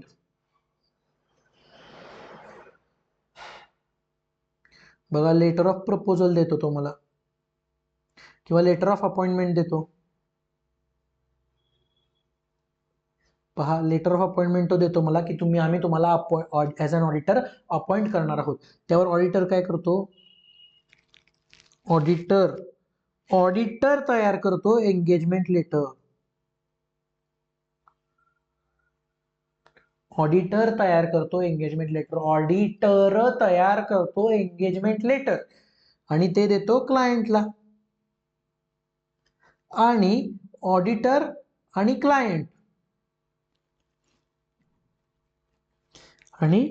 क्लायंट हे दोन्ही मिळून त्याच्यावरती साईन करतात. समजलं का? ऑडिटर आणि क्लायंट हे दोघं मिळून त्याच्यावरती साईन करतात. कोण देते एंगेजमेंट लेटर? ऑडिटर देतो एंगेजमेंट लेटर. तयार करतो ऑडिटर, क्लायंटला देतो आणि दोघंही त्याच्यावरती सही करतात. म्हणजे टर्म्स ऍग्री होतात आणि ह्या अपॉइंटमेंट लेटरवरती ऑडिटर सही करतो आणि ऑडिटला सुरुवात होते. समजलं का? ही प्रोसेस आहे एंगेजमेंट लेटरची. आता पुन्हा कन्फ्यूज व्हायचं नाही. ऑडिटर तयार करतो, त्याच्यावरती क्लायंट सही करतो आणि ते पुन्हा ऑडिटरला देतो, मग ऑडिटर त्याच्यावरती सही करतो. असा प्रकार आहे एंगेजमेंट लेटर. ऑडिटर तयार करून क्लायंटला देतो, क्लायंट सही करून ऑडिटरला देतो. म्हणून मी म्हणतो एंगेजमेंट लेटरचे सही करून मला मिळतं. तयार ऑडिटरच करतो पण ते सही करून मला परत मिळतं आणि त्याच्यावरती मी सुद्धा सही करतो, म्हणजे ऍग्रीमेंट होतं मॅनेजमेंट, TCWG आणि ऑडिटरचं. समजलं का? Engagement letter. ओके, पुढे जाऊया. Audit quality. बघा आता ऑडिट क्वालिटी याचा अर्थ काय आहे बाळांनो, की मी जे ऑडिट करतोय ते ऑडिट क्वालिटीचं झालं पाहिजे. ते ऑडिट झालं पाहिजे क्वालिटीचं. मग अशा वेळी माझ्या ऑडिटमध्ये क्वालिटी मेंटेन व्हावी हे माझं उद्दिष्ट आहे का? कारण जर माझ्या ऑडिटमध्येच क्वालिटी मेंटेन राहिली नाही तर माझ्या युजरला काय कळणार आहे? युजरला काय क्वालिटी ओपिनियन जाणारच नाही, म्हणजे युजर मिसअंडरस्टँड होण्याचे चान्सेस असतात. ऑडिटमध्ये माझ्या क्वालिटी मेंटेन व्हावी यासाठी 2 स्टँडर्ड्स आहेत, एक SA220 आणि SQC1. SQC म्हणजे काय? Standard on quality control number 1. एकच SQC आहे, पुढचे SQC अजून येणार आहेत. बघा आपल्या सिलेबसमध्ये पण एकच SQC आहे आणि आता सुद्धा एकच SQC आहे, SQC1. आता आपल्याला हे दोन्हीही आपल्याला शिकायचे आहेत, पण टेन्शन घ्यायचं कारण नाही, दोन्ही सुद्धा बऱ्यापैकी सेमच आहेत. आता बघूया SA220 कुणाला लागू होतो? It is applies to audit engagements only. बघा, म्हणजे फक्त ऑडिटसाठी SA220 अप्लाय होतो. आणि SQC1 कुणाला अप्लाय होतो? बघा, all engagement including audit, review and other assurance and related services. आलं का लक्षात? सिंपल आहे. SQC1 तुम्हाला सगळ्याला लागतो. आता ऑडिट म्हणजे काय, रिव्ह्यू म्हणजे काय, ऍश्युरन्स म्हणजे काय, हे मी पहिल्या लेक्चरलाच शिकवलेलं होतं. बघा SQC1 लागतो सगळ्या एंगेजमेंट्सला, ऑडिट, रिव्ह्यू, ऍश्युरन्स सगळ्यांना लागतो, रिलेटेड सर्व्हिसला सुद्धा लागतो. आणि मात्र SA220 लागतो फक्त ऑडिट एंगेजमेंटसाठी. SQC1 कोणाला लागतो, ऍप्लिकेबल टू एंटायर फर्म. बघा एंटायर फर्म म्हणजे पूर्ण फर्मला ऍप्लिकेबल होतो. सोल प्रोप्रायटर असू दे किंवा पार्टनरशिप फर्म असू दे, पूर्ण फर्मनी SQC1 पाळायचा असतो. आणि SA220 फक्त पर्टिक्युलर ऑडिटला लागू होतं, एक पर्टिक्युलर ऑडिट एंगेजमेंटलाच लागू होतं. पूर्ण फर्म म्हणजे काय, फर्म जी जी काय कामं करेल, ऑडिट, ऍश्युरन्स, रिव्ह्यू सगळ्याला तो लागू होतो SQC1. आणि SA220 फक्त माझ्या ह्याला लागू होतो, ऑडिटला. म्हणजे थोडक्यात सांगायचं झालं तर ऑडिट जर तुम्ही करत असाल एक, तर SQC1 आणि SA220 दोन्ही लागू होतात. आणि बाकी कोणतेही सर्व्हिस देत असाल, रिव्ह्यू, ऍश्युरन्स, तर फक्त SQC1 लागू होतो. बघा SQC1 पाहूयात आपण. Quality control for firms that perform audit and review of historical financial information and other assurance and related service engagement. थोडक्यात क्वालिटी कंट्रोल सगळ्यात, ऑडिटमध्ये, ऍश्युरन्समध्ये, रिव्ह्यूमध्ये, based on historical financial information. Prospective साठी वेगळं स्टँडर्ड आहे, ते आपल्याला फायनलमध्ये आहे. जेवढं इंटरमध्ये तेवढं आपण डिस्कस करूया. फास्ट ट्रॅक बॅच आहे, मी पुन्हा एकदा सांगतो. जेवढं मला डिटेलमध्ये घुसता येतं मी तेवढा डिटेलमध्ये घुसायचा पूर्ण प्रयत्न करत आहे. जे महत्वाचं त्यावर आपण भर देत आहोत. बघा, it requires firm to establish system of quality control to provide it with a reasonable assurance that firm and personnel comply with professional standards and that reports issued are appropriate in circumstances. बघा SQC1 काय सांगतो, SQC1 एक गोष्ट सांगतो जी मी तुम्हाला first chapter मध्ये पण सांगितलेली, QCPP तयार करा. QCPP म्हणजे काय, quality control policies and procedures. QCPP quality कंट्रोलच्या पॉलिसीज, प्रोसिजर्स तयार करा की ज्या तुमच्या फर्मनी फॉलो केल्या पाहिजेत. का फॉलो केल्या पाहिजेत, to maintain independence requirements. To maintain independence requirement म्हणजे काय, तुमची टीम इंडिपेंडंट राहावी यासाठी तुम्ही एक प्रोसिजर्स तयार करा. आणि तुमचा ऑडिट रिपोर्ट असेल तो ह्या सगळ्या गोष्टी आणि प्रोफेशनल स्टँडर्ड्स फॉलो करून अप्रोप्रिएट ऑडिट रिपोर्ट जावा, या हिशोबाने तुम्ही quality control policies and procedures तयार केल्या पाहिजेत. Firm system of quality control should consist of policies design to achieve these objective. माझं ऑडिट क्वालिटी व्हावं हे माझं ऑब्जेक्टिव्ह आहे. हे ऑब्जेक्टिव्ह अचीव्ह करण्यासाठी मी QCPP तयार करायचे, quality control policies and procedures. These QCPP should be documented and communicated to firm's personnel, take their views and feedbacks. बघा मला काय करायचंय, QCPP तयार करायच्यात, डॉक्युमेंट करायच्यात म्हणजे लिहून ठेवायच्यात आणि फर्म मधल्या प्रत्येक माणसाला त्या कम्युनिकेट करायच्यात, त्यावर त्यांचे फीडबॅक्स आणि रिव्ह्यूज घ्यायचे आणि त्यानुसार चेंज करायचे quality control policies and procedures. आता पहा elements of system of quality control. QCPP तयार करण्यासाठी, QCPP तयार करण्यासाठी बाळांनो मला काय गोष्टी पाहाव्या लागतात. QCPP तयार करण्यासाठी माझी एक सिस्टीम असते क्वालिटी कंट्रोलची, ती सिस्टीम डिझाईन करण्यासाठी मला 6 गोष्टी पाहाव्या लागतात. SQC1 सुद्धा ह्या 6 गोष्टींबद्दल बोलतो, SA220 सुद्धा याच 6 गोष्टींबद्दल बोलतो. मग सर समजा मला एखादा प्रश्न आला elements of system of quality control, तर मी SQC1 नुसार उत्तर द्यायचं का 220 नुसार उत्तर द्यायचं. सर दोन्ही नुसार उत्तर द्या, कारण दोन्हीचे पॉईंट बऱ्यापैकी सेम टू सेमच आहेत, काही फारसा फरक नाही. ओके, बघा एक आहे leadership responsibility for quality within firm. एक लिडरशिप रिस्पॉन्सिबिलिटी, पहिला पॉईंट, ती कशी चेक करायची, firm to establish QCPP to promote culture that quality is essential in performing audits and firm CEO to be responsible for quality control. बघा QCPP तयार करायचे, quality control policies and procedures.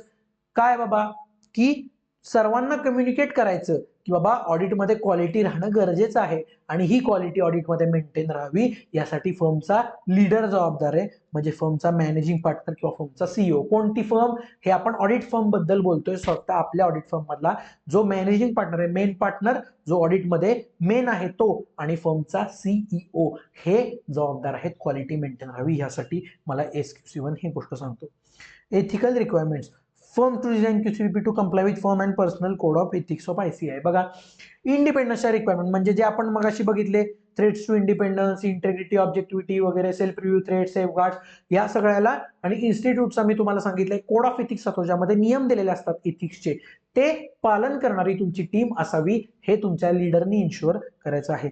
Such policies should be enable firm to. बघा अशा policies तयार करायच्या QCPP ज्यामुळे फर्मला कळायला पाहिजे काय, to communicate its independence requirement to personal. म्हणजे एखाद्या ऑडिटला कोणत्या स्वरूपाचा इंडिपेंडन्स लागतो, काय काय नाही केलं पाहिजे हे मला माझ्या एंटिटीला कळवता आलं पाहिजे, अशी ती पॉलिसी पाहिजे.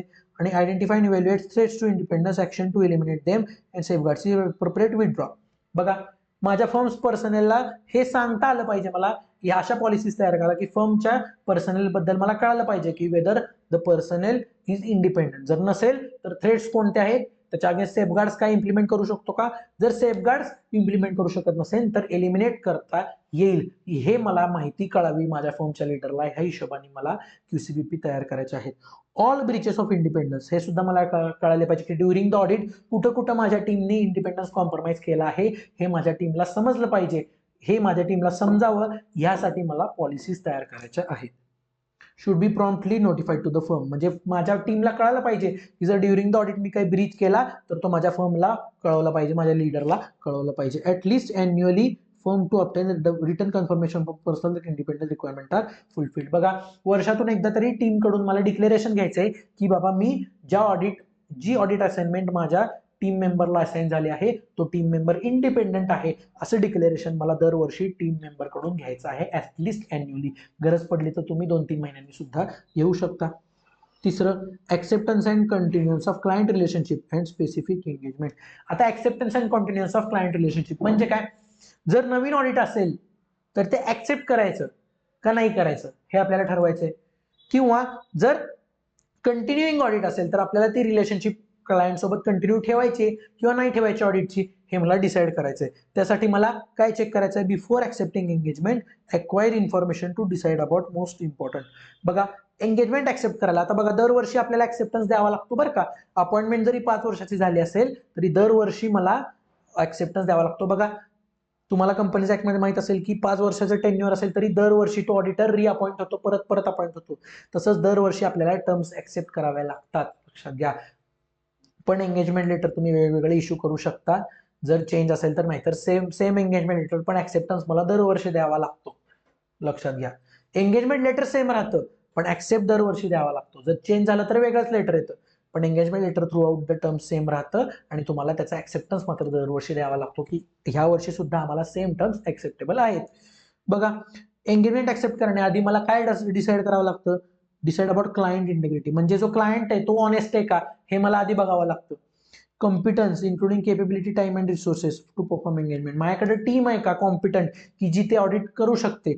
आणि कंप्लायन्स विथ एथिक्स, माझी जी सगळी टीम आहे ती एथिक्सशी कंप्लायन्स करते का, या गोष्टी मला ऑडिट ऍक्सेप्ट करायच्या आधी बघाव्या लागतात to ensure acceptance of client relationship. Where issues relating to above are identified and firm decides to accept it should document how issues were resolved. बघा, म्हणजे क्लायंट इंटेग्रिटी बद्दल काही इश्यू असतील किंवा माझ्या कॉम्पिटन्स बद्दल इश्यू असतील किंवा माझ्या इंडिपेंडन्स बद्दल इश्यू असतील टीमच्या, असे काही इश्यूज आयडेंटिफाय असतील, इश्यू तुम्हाला सापडलेत आणि तरीही मी ऑडिट ऍक्सेप्ट करत असेल तर मला लिहायचंय की ते इश्यू मी कसे रिझॉल्व्ह केले, कारण हे इश्यू रिझॉल्व्ह झाल्याशिवाय तुम्ही ऑडिट ऍक्सेप्ट करू शकत नाही. तुम्ही ऑडिट ऍक्सेप्ट करताय याचा अर्थ तुम्ही हे कायद्याला आणि प्रोफेशनल बॉडीला सांगताय की हे इश्यू रिझॉल्व्ह झाले, तर हेही लिहा की ते इश्यू कसे रिझॉल्व्ह झाले. If conflict of interest between firm and client, it should be properly resolved before accepting audit. Audit आणि माझ्या ऑडिटर मध्ये, टीम मध्ये आणि क्लायंट मध्ये काही जर कॉन्फ्लिक्ट चालू असेल तर तो ऑडिट ऍक्सेप्ट व्हायच्या आधीच तो रिझॉल्व्ह झाला पाहिजे. जर विथ डिस्प्यूट तुम्ही ऑडिटमध्ये ऍक्सेप्टन्स दिला तर तुमचा इंडिपेंडन्स कॉम्प्रोमाइज व्हायचे चान्सेस असतात. त्यामुळे काही डिस्प्यूट्स असतील तर ते माझे अगोदरच रिझॉल्व्ह झाले पाहिजेत बिफोर ऍक्सेप्टन्स. चौथा आहे ह्युमन रिसोर्स. ह्युमन रिसोर्स मध्ये काय, एक ह्युमन रिसोर्स पॉलिसी तयार करा. कुणासाठी, माझ्या फर्मसाठी, ऑडिट फर्मसाठी एक HR पॉलिसी तयार करा ज्यामध्ये कंडिशन्स अँड टर्म्स असतील रिगार्डिंग कशाच्या, रिक्रुटमेंट, कोणता माणूस मी माझ्या टीम मध्ये घेणार त्याच्या कंडिशन्स असतील.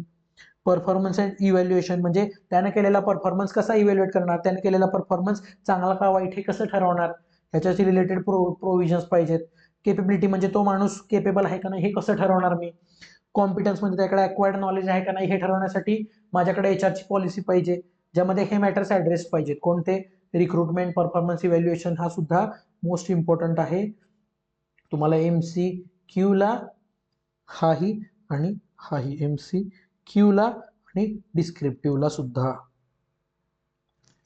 डिस्क्रिप्टिव्हला हा 4 मार्क्स किंवा 5 मार्क्सला स्ट्रेट विचारला जाऊ शकतो. HR पॉलिसीमध्ये काय काय पाहिजे, सोपं आहे, रिक्रुटमेंट रिलेटेड प्रोव्हिजन्स पाहिजेत. परफॉर्मन्स इव्हॅल्युएट कसा करणार तुम्ही ऍज अ ऑडिट फर्मचा लीडर, मी परफॉर्मन्स कसा इव्हॅल्युएट करायचा त्याचे क्रायटेरिया सुद्धा मला ठरवले पाहिजेत. केपेबिलिटी काय असली पाहिजे माझ्या येणाऱ्या मेंबरची, येणाऱ्या मेंबरकडे कोणतं नॉलेज असलं पाहिजे, त्याला करिअर डेव्हलपमेंटच्या काही ऑपॉर्च्युनिटीज आहेत का, म्हणजे त्याचं नॉलेज एनहान्स करू शकतो का, करिअर डेव्हलपमेंटसाठी त्याला काय ऑपॉर्च्युनिटीज आहेत, प्रमोशनच्या काय ऑपॉर्च्युनिटीज आहेत, ट्रेनिंग काय तुम्ही देऊ शकता करिअर डेव्हलप करण्यासाठी त्याला. त्यानंतर कॉम्पन्सेशन म्हणजे त्याचं पेमेंट, सॅलरी किंवा प्रोफेशनल फी जी काय देणार आहे ती कशी कॅल्क्युलेट करणार आहे. आणि इस्टिमेटेड पर्सनल नीड्स म्हणजे येणाऱ्या ऑडिटसाठी किंवा माझ्या फर्मसाठी मला किती माणसांची आवश्यकता आहे हे मला क्लिअरली कळावं, या स्वरूपाची माझी HR पॉलिसी आहे. यामध्ये त्यांचं ट्रेनिंग वगैरे सुद्धा कसं होणार, त्यांना ट्रेनिंग काय कसं दिलं जाणार, काय दिलं जाणार हे सुद्धा याचं सुद्धा मेन्शन असतं. सो HR पॉलिसीमध्ये काय काय पॉईंट्स असले पाहिजेत, recruitment, performance evaluation, capability, competence, career development, promotions, compensation आणि इस्टिमेटेड पर्सनल नीड्स म्हणजे मला भविष्यात किती माणसं लागणार आहेत. ओके, चला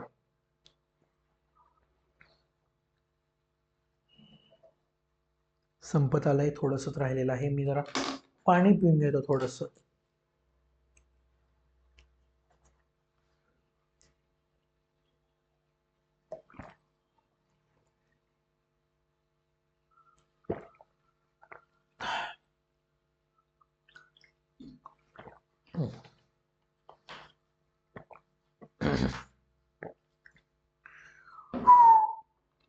चला काय काय पाहिलं मी आतापर्यंत, leadership requirement, ethical requirement, acceptance and continuance of client relationship आणि ह्युमन रिसोर्स.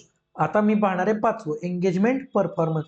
SA 220 मध्ये पण सेम पॉईंट्स आहेत, SQ1 मध्ये पण बऱ्यापैकी मेन सेम पॉईंट्स आहेत, काही काही गोष्टी छोट्या छोट्या ऍडिशनल दिल्यात. त्यामुळे तुम्हाला जर प्रश्न आला याबद्दल तर दोन्ही मिळून उत्तर लिहायचे, मी आधी सुद्धा सांगितलेलं आहे. Engagement performance.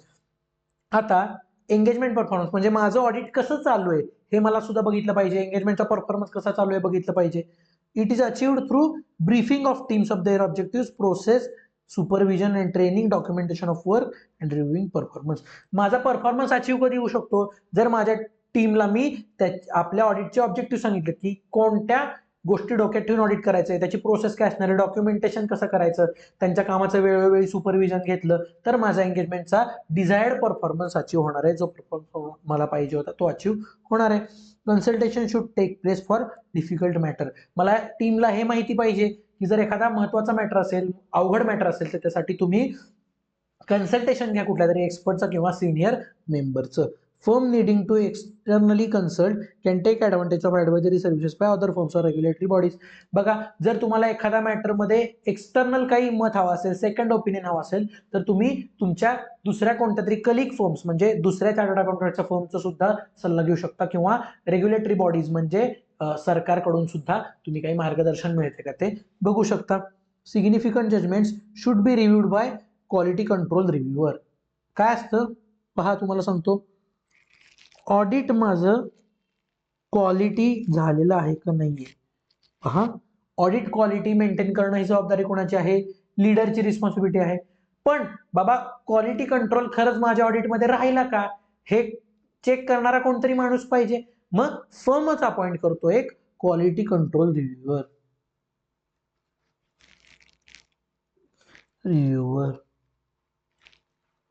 बघा, लीडरची रिस्पॉन्सिबिलिटी काय आहे, क्वालिटी ऑडिटमध्ये मेंटेन राहणं ही रिस्पॉन्सिबिलिटी आहे, आणि ऑडिटरनी क्वालिटी ऑडिट केलं आहे का हे चेक करण्याची रिस्पॉन्सिबिलिटी क्वालिटी कंट्रोल रिव्ह्यूअरला असते. तो फक्त त्याचं काम काय आहे सर, त्याचं काम फक्त एवढंच की ऑडिटमध्ये क्वालिटी मेंटेन राहिली आहे का नाही राहिली आहे ते पाहायचं. म्हणजे हे जे 6 पॉईंट आपण पाहतोय हे 6च्या 6 पॉईंट्स फॉलो केले आहेत का, QCPP डिझाईन केले आहेत का, डिझाईन केले असतील तर त्या इम्प्लिमेंट होत आहेत का प्रॉपर हे पाहणं ही जबाबदारी असते क्वालिटी कंट्रोल रिव्ह्यूअरची. बघा, extent of review depends upon complexity of engagement and risk that report might not be appropriate. बघा, आता रिव्ह्यूअरनी किती रिव्ह्यू करायचा हे कशावरून ठरतं, जितकं कॉम्प्लिकेटेड ऑडिट आहे किंवा जितक्या चुका व्हायचे चान्सेस जास्त आहे तेवढं रिव्ह्यू माझा डिटेल्ड होणार आहे as a quality control reviewer. बघा, म्हणजे सिनियर पार्टनर म्हणजे तुमचा लीडर आणि quality control reviewer these are 2 different persons. लीडरचं काम बरोबर आहे का नाहीये हे क्वालिटी कंट्रोल रिव्ह्यूअर पाहतो. Review does not reduce responsibility of engagement partner. बघा, क्वालिटी कंट्रोलनं रिव्ह्यू घेतला म्हणून माझ्या ऑडिट करणाऱ्या पार्टनरची, ऑडिट करणाऱ्या ऑडिटरची रिस्पॉन्सिबिलिटी कमी होत नाही. If quality control review mandatory for all audits of listed company for others firm to decide criteria. बघा, जर तुम्ही कोणत्या लिस्टेड कंपनीचं ऑडिट करत असाल तर कंपल्सरी तुमच्या ऑडिटचा क्वालिटी रिव्ह्यू झाला पाहिजे, लिस्टेड कंपनीचा कंपल्सरी. आणि बाकी तुमच्या व्हॉलेंटरी तुम्ही क्रायटेरिया ठरवू शकता की कोणत्याचा करायचा, कोणत्याचा नाही करायचा. जर आपल्या टीममध्ये, कन्सल्टंट्समध्ये, पार्टनरमध्ये आणि रिव्ह्युअरमध्ये जर काही डिफरन्स ऑफ ओपिनियन असेल, म्हणजे काय, एखादा मॅटर आहे त्यावर माझं मत वेगळं आहे, माझ्या टीमचं मत वेगळं आहे, क्वालिटी कंट्रोल रिव्ह्युअरचं मत वेगळं आहे आणि ज्याचा मी सल्ला घेतला त्याचं मत वेगळं आहे, म्हणजे वेगळी वेगळी मत असतील किंवा डिफरन्स ऑफ ओपिनियन काय आला आमच्यामध्ये, तर तो डिफरन्स काय करायचा, रिझॉल्व्ह करायचा, कंपल्सरी रिझॉल्व्ह करायचा प्रयत्न करायचा. Report not to be issued before resolution. तुमचा issue difference of opinion resolve झाल्याशिवाय ऑडिट रिपोर्ट इश्यू करायचा नाही. No, nothing, never. जोपर्यंत इश्यू रिझॉल्व्ह होत नाही तोपर्यंत रिपोर्ट इश्यूच करायचा नाही. बघा, जर तुमच्या टीममध्ये, एंगेजमेंट पार्टनरमध्ये, कन्सल्टंटमध्ये आणि रिव्ह्युअरमध्ये डिफरन्स असतील तर ते रिझॉल्व्ह करायचा प्रयत्न करायचा. रिझॉल्व्ह होईपर्यंत अजिबात रिपोर्ट इश्यू करायचा नाही. That is not allowed. बघा, महत्वाचा पॉईंट आहे हा सुद्धा, हा पण पेपरमध्ये विचारला जाऊ शकतो. क्वेश्चन्स आपल्याला ते पडू शकतात, प्रॅक्टिकल क्वेश्चन्स. बघा, if reviewer recommendations are not accepted and matter is not resolve, it should be resolve by consulting another practitioner or firm. बघा, जर तुमचा इश्यू रिझॉल्व्ह होत नसेल इंटरनली तर बाहेरच्याची मदत घ्या, पण जोपर्यंत इश्यू रिझॉल्व्ह होत नाही तोपर्यंत रिपोर्ट इश्यू करायचा नाही. इंटरनली झाला तर ओके, आणि पण जर इंटरनल इश्यू रिझॉल्व्ह झाला नाही आणि क्वालिटी कंट्रोल क्वालिटी रिव्ह्युअरचे रिकमेंडेशन जे त्यांना चेंजेस सांगितलेत ते जर मला ऍक्सेप्टेबल नसतील तर बाहेरच्या कोणाचा तरी सल्ला घ्या, पण तुमचा इश्यू रिझॉल्व्ह झाला पाहिजे. इश्यू रिझॉल्व्ह होईपर्यंत रिपोर्ट इश्यू करायचा नाही. लास्ट आहे मॉनिटरिंग. मॉनिटरिंग मध्ये काय करायचं, firm to establish ensure that QCBP are relevant, adequate, operating effectively and complied in practice. म्हणजे काय, मॉनिटरिंग म्हणजे काय, आतापर्यंतच्या QCBP तुम्ही डिझाईन केल्या होत्या, quality control policies and procedures, त्या डिझाईन केलेल्या क्वालिटी प्रोसिजर्स ह्या ॲप्रोप्रिएट आहेत का बघायचं, रिलेव्हंट आहेत का बघायचं, आणि जर त्या इम्प्लिमेंटेड असतील तर त्या प्रॉपरली कंप्लाय केल्या जात आहेत का माझ्या फर्मकडून, पूर्ण टीमकडून आणि बाकीच्या पार्टनर्सकडून. हे माझ्या फर्मला इन्शुअर करावं लागतं की मी तयार केलेल्या प्रोसिजर्स प्रॉपर चालू आहेत का, रिलेव्हंट आहेत का आणि त्या फॉलो केल्या जात आहेत का. It includes ongoing consideration of end evaluation of system of QC, periodic inspection of selection and of completed engagement. हे कसं करू शकतो मॉनिटरिंग, चालू ऑडिटचं सुद्धा तुम्ही मॉनिटरिंग करू शकता, किंवा जे झालेले ऑडिट्स आहेत ते झालेल्या ऑडिटमध्ये क्वालिटी मेंटेन राहिलेली आहे का हे सुद्धा तुम्ही पाहू शकता with the help of documentation.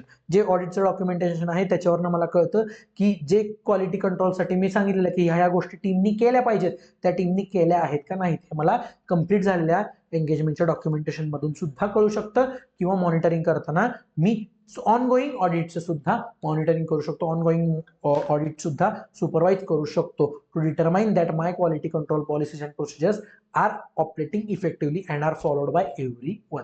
अलग लक्षात, हे 6 पॉईंट्स आहेत. मेन 6 पॉईंट काय, क्वालिटी कंट्रोलचे एलिमेंट काय, सिस्टीम ऑफ क्वालिटी कंट्रोलचे, leadership responsibility, ethical requirement, acceptance and continuance of client relationship, human resource, engagement performance आणि तुमचं मॉनिटरिंग. ओके, हे मला सांगतो SQC1. SQC1 काय सांगतो, QCBP तयार करा रिलेटिंग टू ह्या 6 पॉइंट्स. Okay, simple. SQC1 आपला संपलेला आहे आणि आता आपण वळूयात SA 220 कडे. 1-2 मिनिटाचा ब्रेक घेऊ. ओके, चला वळूयात आता last point, last essay for this syllabus, SA 220, quality control for audit of financial statements. बघा, फक्त ऑडिटसाठी हा लागू होतो. ऑडिटसाठी SQC1 आणि SA 220 दोन्ही लागू होतात, बाकी सगळ्यांसाठी फक्त SQC1 लागू होतो. बघा, ऑडिटरचे ऑब्जेक्टिव्ह काय आहेत, to obtain reasonable assurance that audit complies with standards and regulatory requirements, audit report issues is appropriate in circumstances. Same to same objective आहेत. बघा की एथिक्सला माझं रिक्वायरमेंट, माझं जे ऑडिट मी केलंय, जे मी ऑडिट केलंय ते प्रॉपर एथिक्स नुसार केलेलं आहे का, आणि माझा ऑडिट रिपोर्ट हा बरोबर ज्या प्रसंगी जो रिपोर्ट यायला पाहिजे होतं, जे ओपिनियन यायला पाहिजे होतं, योग्य वेळी योग्य ओपिनियन योग्य परिस्थितीनुसार दिलं आहे का. बघा एंगेजमेंट पार्टनरची म्हणजे लीडरची रिस्पॉन्सिबिलिटी आहे रिलेटिंग टू काय बघा, लीडरशिप फॉर ऑडिट. बघा लीडरची रिस्पॉन्सिबिलिटी आहे म्हणजे सिनियर पार्टनरची रिस्पॉन्सिबिलिटी काय आहे, actions of engagement partner should emphasize, म्हणजे तुम्ही अशा ऍक्शन्स घ्या की तुमच्या ऍक्शन्स मधून कळायला पाहिजे की ऑडिटला ऑडिट क्वालिटी मेंटेन करण्याची गरज आहे. कशामध्ये ऑडिट क्वालिटी मेंटेन राहते जर तुम्ही प्रोफेशनल स्टँडर्ड्सला कंप्लाय केलं तर. QCBP सोबत तुम्ही कंप्लाय केलं पाहिजे हे माझ्या सिनियर पार्टनरनी सगळ्यांना सांगायचं आहे, म्हणजे माझ्या लीडरनी सांगायचं audit report as per circumstances आणि team to raise doubt without fear of reprisals fact that audit quality is important for audit. बघा एंगेजमेंट पार्टनरनी कम्युनिकेट केला पाहिजे इम्पॉर्टन्स टीमला रिगार्डिंग काय बाबा स्टँडर्डशी कंप्लाय करणं इम्पॉर्टंट आहे हे टीमला सांगितलं पाहिजे. QCBP सोबत सुद्धा कंप्लायन्स करणं इम्पॉर्टंट आहे हे सांगितलं पाहिजे. आपला ऑडिट रिपोर्ट हा योग्य वेळी योग्य जाणं हेही गरजेचं आहे हे सुद्धा सांगितलं पाहिजे. आणि टीमला हेही सांगितलं पाहिजे की तुम्हाला जर काही क्वेरीज असतील डाऊट्स असतील ड्युरिंग ऑडिट आलेले तर तुम्ही विदाउट फिअर ऑफ रेप्रिझल ते तुम्ही द्या. What is a fear of reprisal, it is a fear of being scold म्हणजे ओरडले जाण्याची भीती. तुम्ही मला काहीतरी शंका विचाराल आणि मी तुम्हाला ओरडेन किंवा मी तुमची शंका कन्सिडर करणार नाही. Of being scold or not being considered. ह्या भीती टाळून मला माझ्या टीमने डाऊट विचारले पाहिजेत हे मला टीमला सांगायचे की तुम्ही काहीही टेन्शन न घेता बिंदास मला तुमच्या क्वेरीज विचारा. आणि हे पण फॅक्ट सांगायची आहे की आपल्या ऑडिटमध्ये क्वालिटीचा इम्पॉर्टन्स आहे. त्यानंतर एथिकल रिक्वायरमेंट्स रिलेटेड काय प्रोव्हिजन्स आहेत बघा. Identifying threat to independence that may not be able to eliminate and reporting by partner to persons within firm to eliminate threat or to withdraw. बघा काय करायचं आपल्याला असे थ्रेट्स आयडेंटिफाय करायचे की जे एलिमिनेट होऊ शकणार नाहीत किंवा एलिमिनेट व्हायचे चान्सेस फार कमी आहेत. अशा केसेसमध्ये ज्या ज्या लोकांच्या थ्रू तो थ्रेट आला ज्या माणसाला तो थ्रेट आहे त्याला आपल्या टीम मधून बाहेर काढायचं किंवा त्याला विड्रॉ करायला सांगायचं हे माझी लीडरची रिस्पॉन्सिबिलिटी आहे. ज्या माणसाकडून थ्रेट आलाय त्याला सांगायचं की तो कमी कर, जर कमी होण्यासारखा नसेल तर तो टीम मधून बाहेर विड्रॉ कर. ओके चला acceptance and continuance of client relationship. बघा कोणतीही गोष्ट क्लायंटचं आपलं नवीन ऑडिट ऍक्सेप्ट करण्याआधी किंवा दुसऱ्या ऑडिटला रिऍक्सेप्टन्स देण्याआधी काय गोष्टी बघायच्या आहेत. Matters to be considered most important. कोणकोणते कन्सिडर करायचे आहेत. इंटेग्रिटी ऑफ ओनर्स की मॅनेजमेंट TCWG हे पण वरती पाहिलंय. ओनर्स इंटेग्रिटी म्हणजे ओनर ऑनेस्टी आहेत का पहा, ओनर्स ऑनेस्ट आहेत का, मॅनेजमेंट ऑनेस्ट आहे का, TCWG ऑनेस्ट आहे का ते पहा. Competence and capability of team माझी टीम केपेबल आहे का पहा. टीम एथिकल रिक्वायरमेंटशी कंप्लाय करते का पहा. काही मॅटर्स अरायझन असतील मागच्या ऑडिटमध्ये जर काही मॅटर्स आले असतील असे महत्वाचे आणि त्या मॅटर्सचा काही इम्पॅक्ट झाला असेल मागच्या वेळी तर त्यानुसार आपल्याला ठरवायचं त्या इम्पॅक्टनुसार की आपण ह्यावेळी पण कंटिन्यू करायचं का नाही रिलेशनशिप. ओके मागच्या मॅटर मधले सर्कमस्टान्सेस पण बघा आणि ठरवा की ह्यावेळी ऍक्सेप्ट करायचं का नाही करायचं. त्यानंतर assignment of engagement team human resource to competent and capable members. कुणाकुणाला असाइन करायचं वर्क, जे एखाद्या वर्कसाठी केपेबल आहेत आणि जी कॉम्पिटंट माणसं आहेत त्या लोकांनाच ते वर्क असाइन करायचं. ओके बघा लॉ रिलेटेड वर्क ज्यानं लॉ मध्ये काम केलंय तो माणूस कॉम्पिटेबल आहे केपेबल आहे, जर त्याकडे क्वालिफिकेशन असेल तर त्या माणसालाच ते वर्क द्यायचं. परचेस रिलेटेड वर्क कॉम्पिटंट माणसाला म्हणजे ते वर्क कॉम्पिटंट आणि केपेबल माणसाला द्यायची ही जबाबदारी आहे एंगेजमेंट पार्टनरची, सिनियर पार्टनरची. आता माझा परफॉर्मन्स एंगेजमेंटचा परफॉर्मन्स हा प्रॉपर व्हावा यासाठी माझा एंगेजमेंट पार्टनर रिस्पॉन्सिबल आहे. पहा एंगेजमेंट पार्टनर कशासाठी रिस्पॉन्सिबल आहे. Star mark for direction supervision and performance of audit as per standards. बघा ऑडिट एंगेजमेंट माझी जी ऑडिट ऍक्टिव्हिटी चालू आहे ती बाबा कंप्लाय करते का, परफॉर्मन्स स्टँडर्ड प्रमाणे होतोय का हे सुपरवाइज करणं आणि त्या पद्धतीने डिरेक्शन देणं म्हणजे लोकांना मार्ग दाखवणं ही जबाबदारी आहे एंगेजमेंट पार्टनरची. त्यानंतर audit report is appropriate as per circumstances. योग्य सर्कमस्टान्सेसला योग्य रिपोर्ट मी देत आहे ना. अनमॉडिफाईडच्या ठिकाणी अनमॉडिफाईडच दिला पाहिजे, क्वालिफाईडच्या ठिकाणी क्वालिफाईड, ऍडव्हर्सच्या तिथं ऍडव्हर्स, डिस्क्लेमरच्या तिथं डिस्क्लेमरचं ओपिनियन दिलं पाहिजे. या हिशोबाने मी ऑडिट रिपोर्ट अप्रोप्रिएट इश्यू होतोय का नाही हे पाहणं जबाबदारी कुणाची आहे, एंगेजमेंट पार्टनरची. Review of documentation before issue of report issue करायच्या आधी जे जे डॉक्युमेंटेशन आपण केले, ज्या ज्या गोष्टी आपण लिहून ठेवल्यात त्या प्रॉपर ठेवलेल्या आहेत का टीमनी, आणि स्वतः हे पाहणं जबाबदारी आहे एंगेजमेंट पार्टनरची. आणि taking appropriate consultation on difficult matters, जे जे मॅटर्स अवघड आहेत त्यासाठी एक्सटर्नल लोकांचं कन्सल्टेशन घेणं ही जबाबदारी आहे एंगेजमेंट पार्टनरची. एंगेजमेंट पार्टनरनी काय केलं पाहिजे, determine that quality reviewer has been appointed. बघा, जो रिव्ह्युअर SQC1 वाला सांगतो तोच रिव्ह्युअर मी अपॉइंट केला का नाही हे इन्शुअर करणं लीडरची जबाबदारी आहे. त्यासोबत सिग्निफिकंट मॅटर डिस्कस करायचे, बरोबर. Not date audit report before completion of review व्हायच्या आधी ऑडिट रिपोर्ट इश्यू करायचा नाही. आपण हे SQC1 मध्ये पाहिले की रिव्ह्यू झाल्यानंतर काही डिस्प्यूट्स असतील तर ते रिझॉल्व्ह करायचे, रिझॉल्व्ह झाल्यानंतरच ऑडिट रिपोर्ट इश्यू होतो, म्हणजे रिव्ह्यू झाल्यानंतरच ऑडिट रिपोर्ट इश्यू होतो. If difference of opinion, team to follow policies for dealing and resolving opinion differences. बघा, जर काही डिफरन्स असतील ओपिनियन मध्ये रिव्ह्युअरच्या, माझ्या टीममध्ये आणि कन्सल्टंटमध्ये, ज्याचं मी कन्सल्टेशन घेतो त्यामध्ये, तर तो इश्यू रिझॉल्व्ह करायचा प्रयत्न करायचा. त्यासाठी काही पॉलिसीज तुम्ही तयार केल्या असतील तर त्या पॉलिसीज फॉलो करा. जर तरीही डिस्प्यूट रिझॉल्व्ह होत नसेल तर एक्सटर्नल कुठल्या तरी माणसाची कन्सल्ट करा, पण डिस्प्यूट रिझॉल्व्ह झाल्याशिवाय रिपोर्ट इश्यू करायचा नाही. आणि लास्ट, मॉनिटरिंग. काय करायचं, इस्टॅब्लिश करायची process design to provide firm with reasonable assurance that it policies regarding quality control relevant and operating effectively. Same to same, की असं एक प्रोसेस तयार करा की ज्यामुळे मला कळेल की मी ज्या QCPP तयार केल्या होत्या त्या रिलेव्हंट आहेत का, प्रॉपरली डिझाईन केल्यात का, इम्प्लिमेंट होत असतील तर त्या प्रॉपरली रेग्युलरली फॉलो झाल्या आहेत का, हे बघणं जबाबदारी आहे माझी. म्हणजे एक प्रोसेस इस्टॅब्लिश करा की ज्यातून मला कळालं पाहिजे मी तयार केलेल्या QCPP प्रॉपरली इम्प्लिमेंट होत आहेत का. बघा, यासाठी काय करायचंय, एंगेजमेंट पार्टनरनं लिहून ठेवायचं, डॉक्युमेंट करायचं. काय काय डॉक्युमेंट करायचं, star mark. Issues identified relating to ethics and how they were resolved. बघा, एथिक्स रिलेटेड, इंडिपेंडन्स रिलेटेड काय इश्यूज आले होते ते आयडेंटिफाय करा आणि ते तुम्ही रिझॉल्व्ह कसे केले ते पहा. Conclusion on compliance with independence requirement and relevant discussion. Independence related काही डिस्कशन्स असतील तुमचे, जे डिक्लेरेशन तुम्ही इंडिपेंडन्सचं घेताय आपल्या टीमकडनं SQC1 मध्ये, ते डॉक्युमेंट करून ठेवायचं.